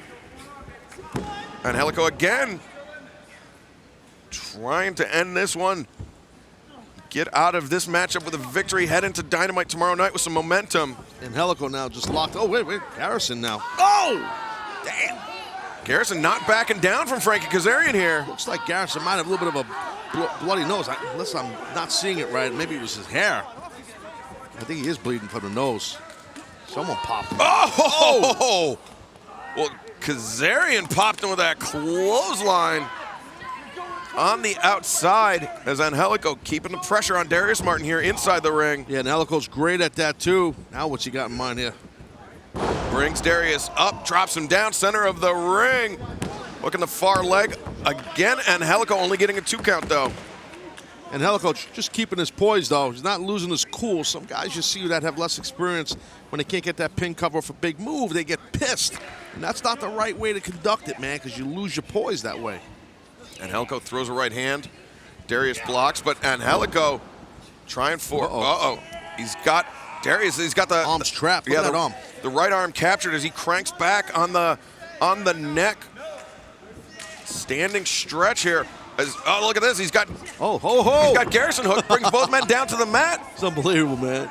Angelico could pick up the victory here. Well, he could if it weren't for Frankie Kazarian coming down on all 3 opponents there. But Kazarian comes up clutching that right leg. Jack Evans again up on the apron.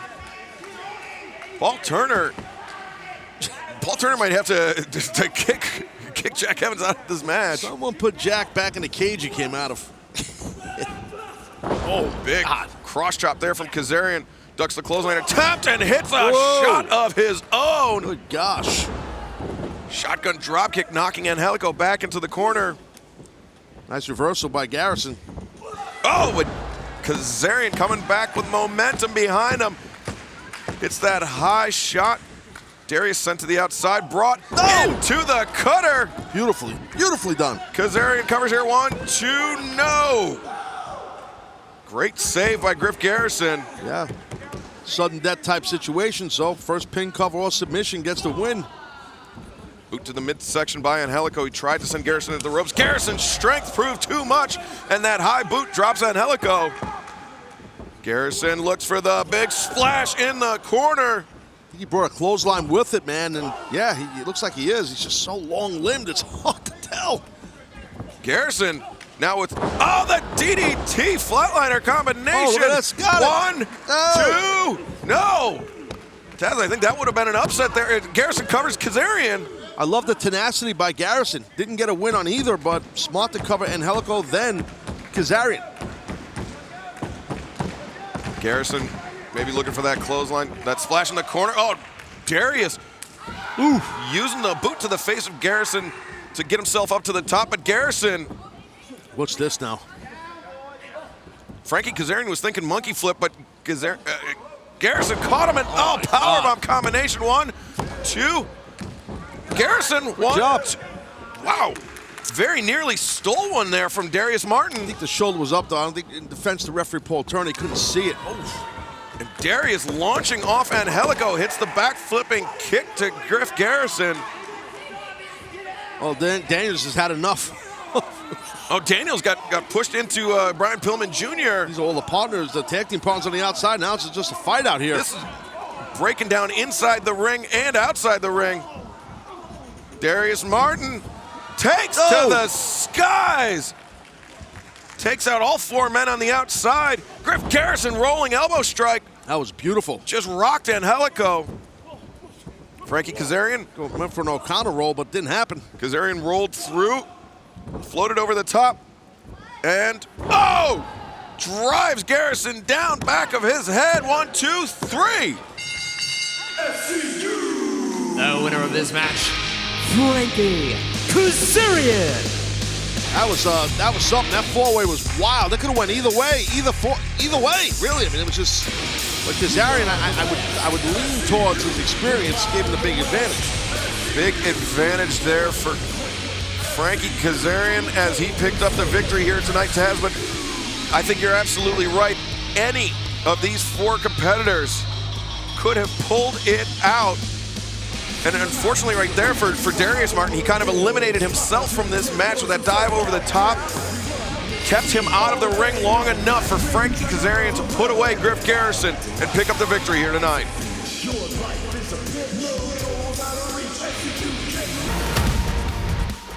Inner Circle, Sammy Guevara goes one-on-one with Michael Naka. Naka not gonna win, but he is Nakazawa here next.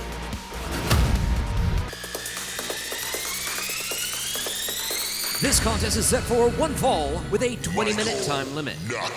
Making his way to the ring from Tokyo, Japan, weighing 203 pounds, he is Michael Nakazawa.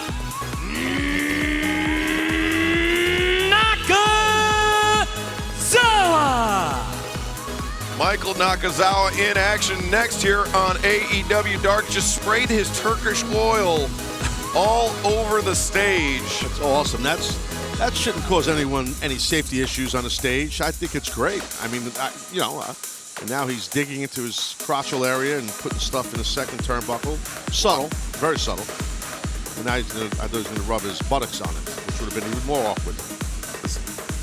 He's given Justin Roberts a little bit of a show right there. Justin should back away. He can't go any further. He's against the ropes, literally and figuratively.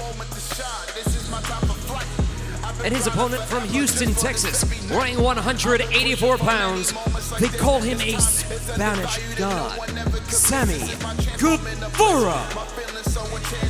Sammy Guevara representing the Inner Circle here tonight on AEW Dark. He has got big plans for 2021. Yeah, Guevara waved over at me. He loves me. Good friend of mine. He's just trying to get a Team Taz hat. Well, that's part of it. That's definitely. I actually own one. Yeah, but that's you own a Team Taz hat? Oh, you owe him one. I owe him one. Nice, yeah, nice. I owe him. Yeah, he stole somebody's backstage. Nicely stole it. And I said, Sammy, what are you doing? He goes, well, you never gave me one. So, so I'll get him. Sammy Guevara. Good story, huh? That was a great story. Yes, it was a gripping yarn. That was just a I was hanging on every word, Taz. I'm glad to know that that Sammy Guevara's headwear game, dome game. Got that 14-karat gold platinum sterling silver chain on. He told me about that earlier. There are multiple different stones involved with it. I don't know that any of those are quite stones, but the action about to get underway. Sammy Guevara, waist lock. Mat return. Interesting mat return. But yes, see, this is a very interesting match, Excalibur. You see these spin drills and now push-ups. Off the back. This is interesting. Of Nakazawa's head. Yes, it is an interesting matchup. This would be the first victory of the new year for either man, and a great way to start building up. Oh no, not the deathly areola moves. Side headlock there after he almost purpled his nurple. Just someone snatches an areola on me. Oh, we were going back in the day. I mean, really. Nakazawa with a shoulder tackle. Drops down Sammy. Sammy went for the trip up to his feet. Leapfrogs up and over. Backflip over the back of Nakazawa. And then the drop kick. Sammy Guevara making it look easy here tonight. Smooth, man. No doubt about it. And that Nakazawa, man, he's got some really skimpy, like his trunks are too low cut, right? They're low cut. They've got the sides cut out. They've got Sammy Guevara. Corkscrew tope taking out Nakazawa on the outside. Smash Nakazawa. Sammy Guevara's hair. I love his hair. It's like a peacock in reverse. No, it's, well, you know, like peacock. I understand. Listen, elder guys like you and I, we don't understand the style. Okay. Conversation I had with Hook, he was actually, look at this move here. He was actually complimenting Guevara's hair, which is rare. He don't compliment anyone, Hook. And he was putting over Guevara's hair. He loves his hair. Hook, of course, your son, member of Team Taz. Yeah. Currently training at the Team Taz dojo. Suplexing people already. It's unbelievable. But I digress. Oh, well, there you go. See? See? That's what happens. When you pull at someone's nipple area, they're going to chop you back in that area that you have of a nipple. Oh. Just want to let you know. See? Oh, to the stomach. Oof. Trying to give him a little bit of a red belly there, but Guevara not taking it. That's the thing with him, though. He snaps, Sammy. He's got that temper. Yeah, he's got a real mean streak. I love that about him. We've seen it come out in the past. Guevara now just putting the boots across the jaw of Nakazawa. And Aubrey, referee, she's not taking it. She did a good job right there, just getting Sammy out of there. Nakazawa. Oh, no. Coming into the corner, he's got that. He's got that oil. Oh, he's gonna. He's leaking oil, Taz. He's like he's got leakage. He's got drippage. Oh no! The oil sprayed all over Sammy Guevara, or over the mat. Guevara slips in the slipping senton there. Taz, oh my God! You ever think about bringing Nakazawa in as a special guest instructor to teach Hook how to do the slipping senton? Never. Okay. That will never ever happen. Sammy Guevara eats the flying shoulder tackle from Michael Nakazawa. Hooks the near leg. No. Guevara able to kick out. It's just the Turkish oil, and I've discussed, and you've helped me discuss this, the Turkish babies that he gets the oil from. It's just like, kind of like soothing off the skin of the baby, so you fill the bottles up. That's what he does. He's kind of strange. Pump kick attempted there by Guevara, but he answered with that hook kick. Hey, that's done. And now, Nakazawa, it took me a second. Nakazawa escapes. Whoa. Look at this. Nice Whoa! Bridge. Very nice. That O'Connor roll into the bridge was really well done by Nakazawa. Nobody home, though, as Guevara escaped out, hit the shoulder of the midsection. Enziguri staggers Nakazawa out towards the center. Sammy Guevara.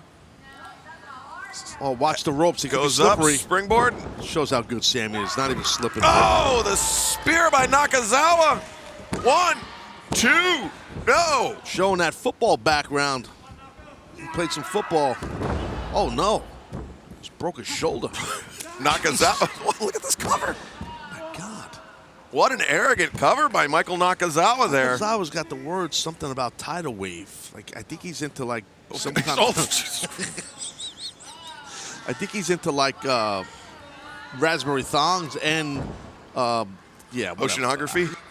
Never know what Nakazawa. Oh, he's got a trick up his sleeve or he's down got a his trick trunks. in his pants. Yeah. What the hell? Oh, running knee strike there by Guevara. Thank God. Sammy Guevara's got Nakazawa up on his shoulders. This will be an end of the night. The GTH from Sammy Guevara. 1, 2, 3. Sammy Guevara. The winner of this match, Sammy Guevara. Very unique matchup. Guevara, he went to that other zone and snapped a little bit, and then started beating the holy high hell out of Nakazawa. He basically kicked his ass. Well, kicked his face in, or kneed his face in. But the whole thing was strange. Imagine if he kicked his ass in, too. Yeah, well, you have to get new raspberry underwear with stripes that Nakazawa has. That knee strike just brutal. Yeah. It ended the night for Michael Nakazawa. Woo! I had to sit down. My back hurts from carrying this whole damn show. Woo! Oh man, I'm good. Come on. don't boo me, because you know how damn good I am and how good you're not. But wow, it's a new year, baby. 2021. I think I can speak for all of you and everybody up there, everybody watching. When I say screw 2020, I am so happy to get the hell out of that year. But now, 2021, they always say, it's a new year, it's a new me, my New Year's resolution, this, that, or the other. This year's the same as every single year for me. I don't need a change. I don't need a change in the calendar to work hard. That's all I know how to do. Every single time I come out here, I give it everything that I am because that's all I know. All I know is work. I don't kiss ass. I'm not good at that, but I'm good at being in this ring. There's something that no one back there, no one there, none of you can do. And that's be me. Because like I said, and like I always say, I'm a different animal. Sammy Guevara is this. Sammy Guevara is this, now, forever. I'm the best. There ain't nobody better than me. If there is, hell, I'd love to see it next week on Dark, next week on Dynamite, anywhere, anyone in the damn world. This could be the Sammy Guevara Open Challenge. I don't give a shit. Anybody can come out here and get it from me. So 2021, you want a spoiler? You want to know the future? Well, call me the future teller, because what I'm about to say is going to blow everybody's mind except mine. Sammy Guevara is going to be champion here in AEW. Sammy Guevara. This is my moment to shine. This is my time of flight. I've been grinding forever just for this every night. I've been pushing for many moments like this. This time is undervalued and no one ever could miss. This is my chance moment. Main event time, folks. We got Serpentico with Luther in his corner against the Dark Order's Alan Angels. That's number 5. This bout is set for one fall with a 20-minute time limit. Being accompanied to the ring by Luther from San Juan, Puerto Rico, weighing 174 pounds, Serpentico. Taz, last Wednesday night was a very, very emotional night as we said goodbye to our friend Mr. Brody Lee. And the Dark Order joined forces with some of some of the biggest stars in AEW to take on some very unorthodox impromptu matchups. And one man that was absent from in-ring competition on Dynamite was Alan Angels, but Alan, I think, had maybe the most important job of the night. He was with Brody Jr. Yeah, in the crowd, and and actually, he was the one that urged Brody to whack MJF with the kendo stick. It was pretty funny, actually. It was awesome. Yeah, that's a great job by Alan Angels for sure. And join the Dark Order. Yeah, I mean, it was an amazing night on Dynamite. An amazing night. It really was. And I'll never forget it. From the Keep, weighing 175 pounds, Alan 5 Angels. Brody Lee Jr. He's the man. Whoa! He's got his own Dark Order weight belt. He is the man. -1. Oh. He needs a regular belt to hold up his trousers. Poor kid's trousers are dropping. There's Angels. Alan Angels representing Dark Order here tonight. Number 5. Gonna go one-on-one with Serpentico here in our main event. He's taunting Luther. He's funny, man. I don't think Luther wants any part of him. No, everyone's afraid of Brody Lee Jr. He's a tough, aggressive young man. -1. He's got the kendo stick. He's got the papers. I mean, he's got a lot of tools at his disposal. And he's got the whole Dark Order yeah, watching his back. Mask versus mask. Excalibur, make it a 3-way. Jump in it. No thanks, Taz. Serpentico and Alan Angels squaring off. Oh, look at that. Pretty stupid-looking, ugly mask by Serpentico. No disrespect towards the guy. I'm just saying it. I mean, I like him too. You know what I mean? That mask is a little. I've seen his other mask. That one's a little weird looking. Because it's not orange? No. That's. Why do you have to do that? I mean, it's just because it's maybe the green and the gold. It's kind of like Colorado State. And nothing against the Rams. I'll give you my college sports prowess. Yeah. Every week here, AEW Dark. Oh, look at that misdirect there by Angels. Nice drop step, goes behind for the backdrop, but Serpentico able to escape. Wild swings and misses. Angels kick to the midsection.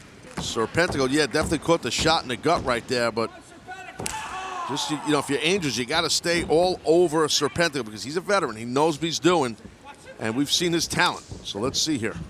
Irish whip into the ropes.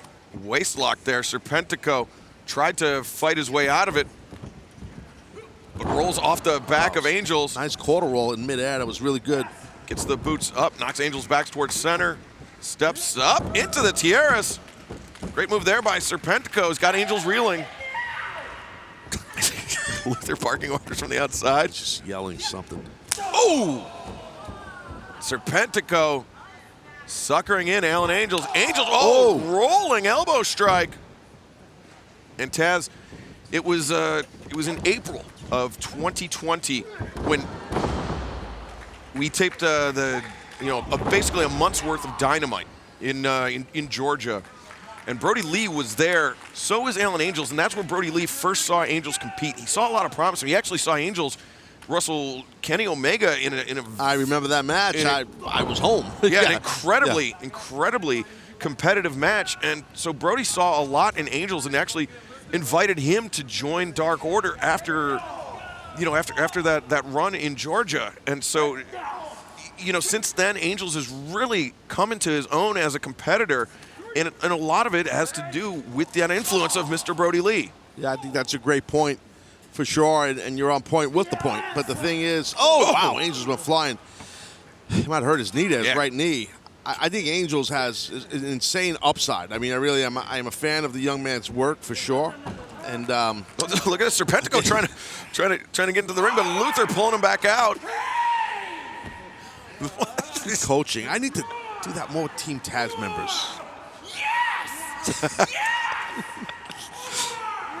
Serpentico gets sent over the barricade onto Angels and into the love pit. That's precious pretty Pepper Peter Avalon. He'll get it. Maybe sooner not Pepper, but you'll get it. The performance Peter perpetuating.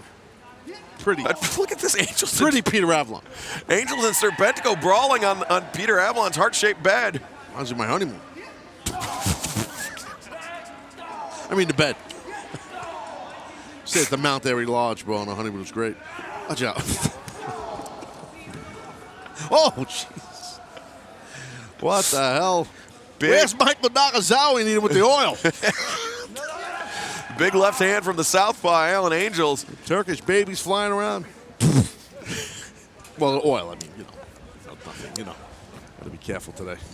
Luther, about oil. Luther had the referee distracted that entire time. Angels coming in, vaulting off the bottom rope with the drop kick. Hooks the far leg.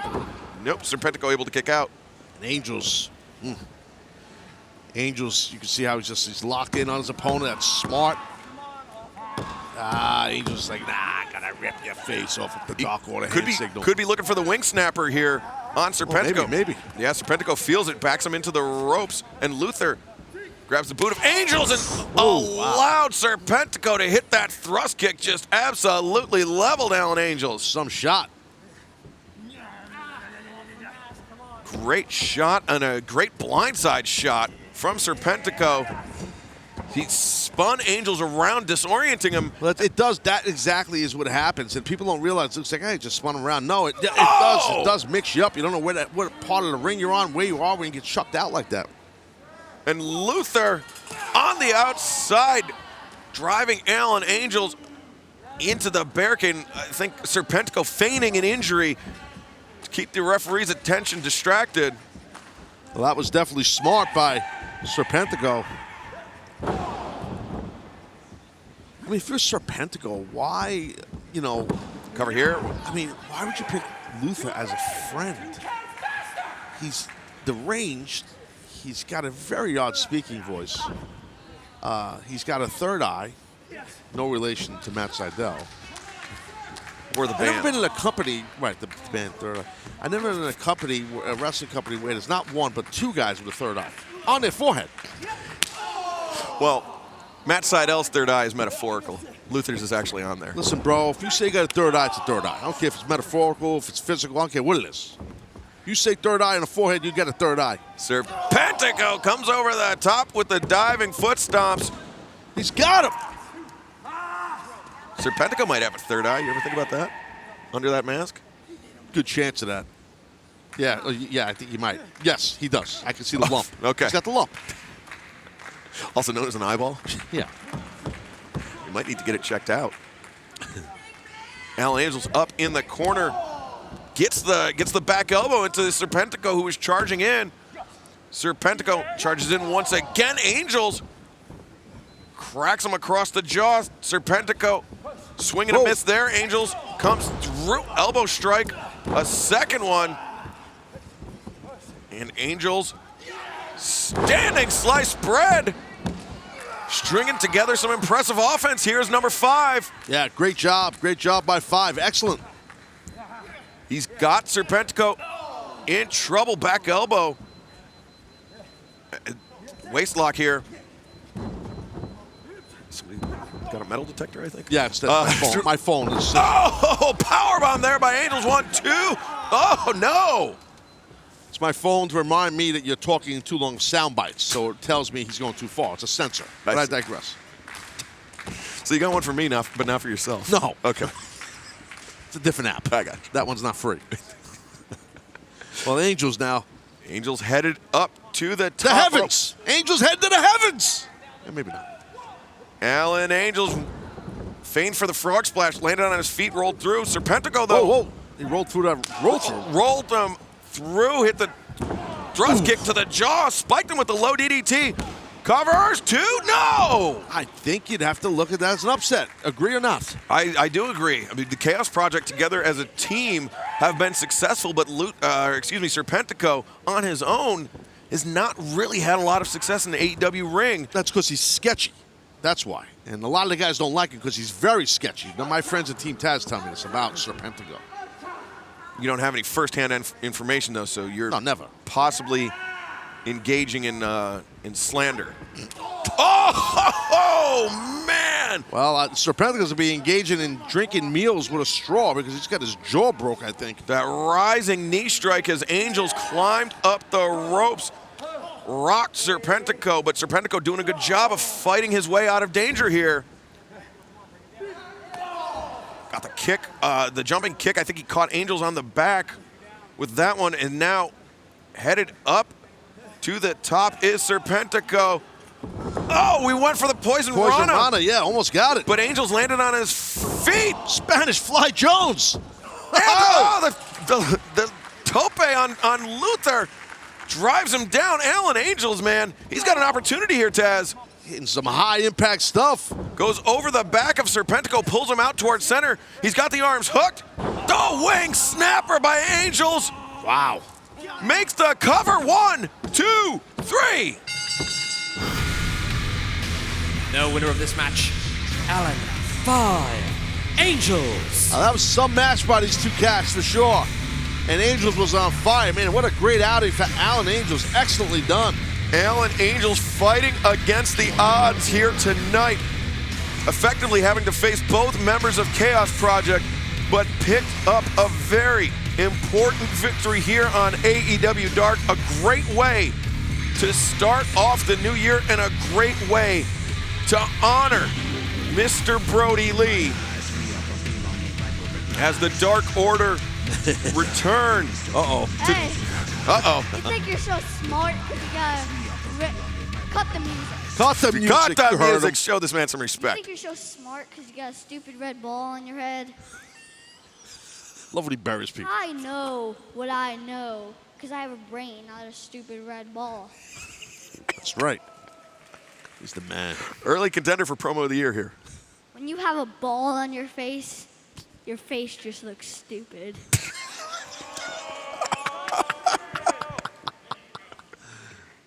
And Dark Order will always beat you.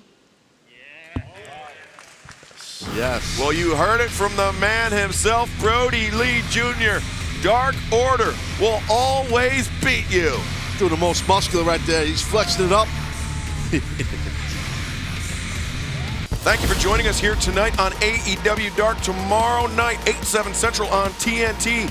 AEW Dynamite Special Edition New Year Smash Night 1. And joining us will be none other than Snoop Dogg from the Go Big Show. We will also have the AEW World Championship on the line as champion Kenny Omega with Don Callis in his corner faces the challenger Rey Fenix.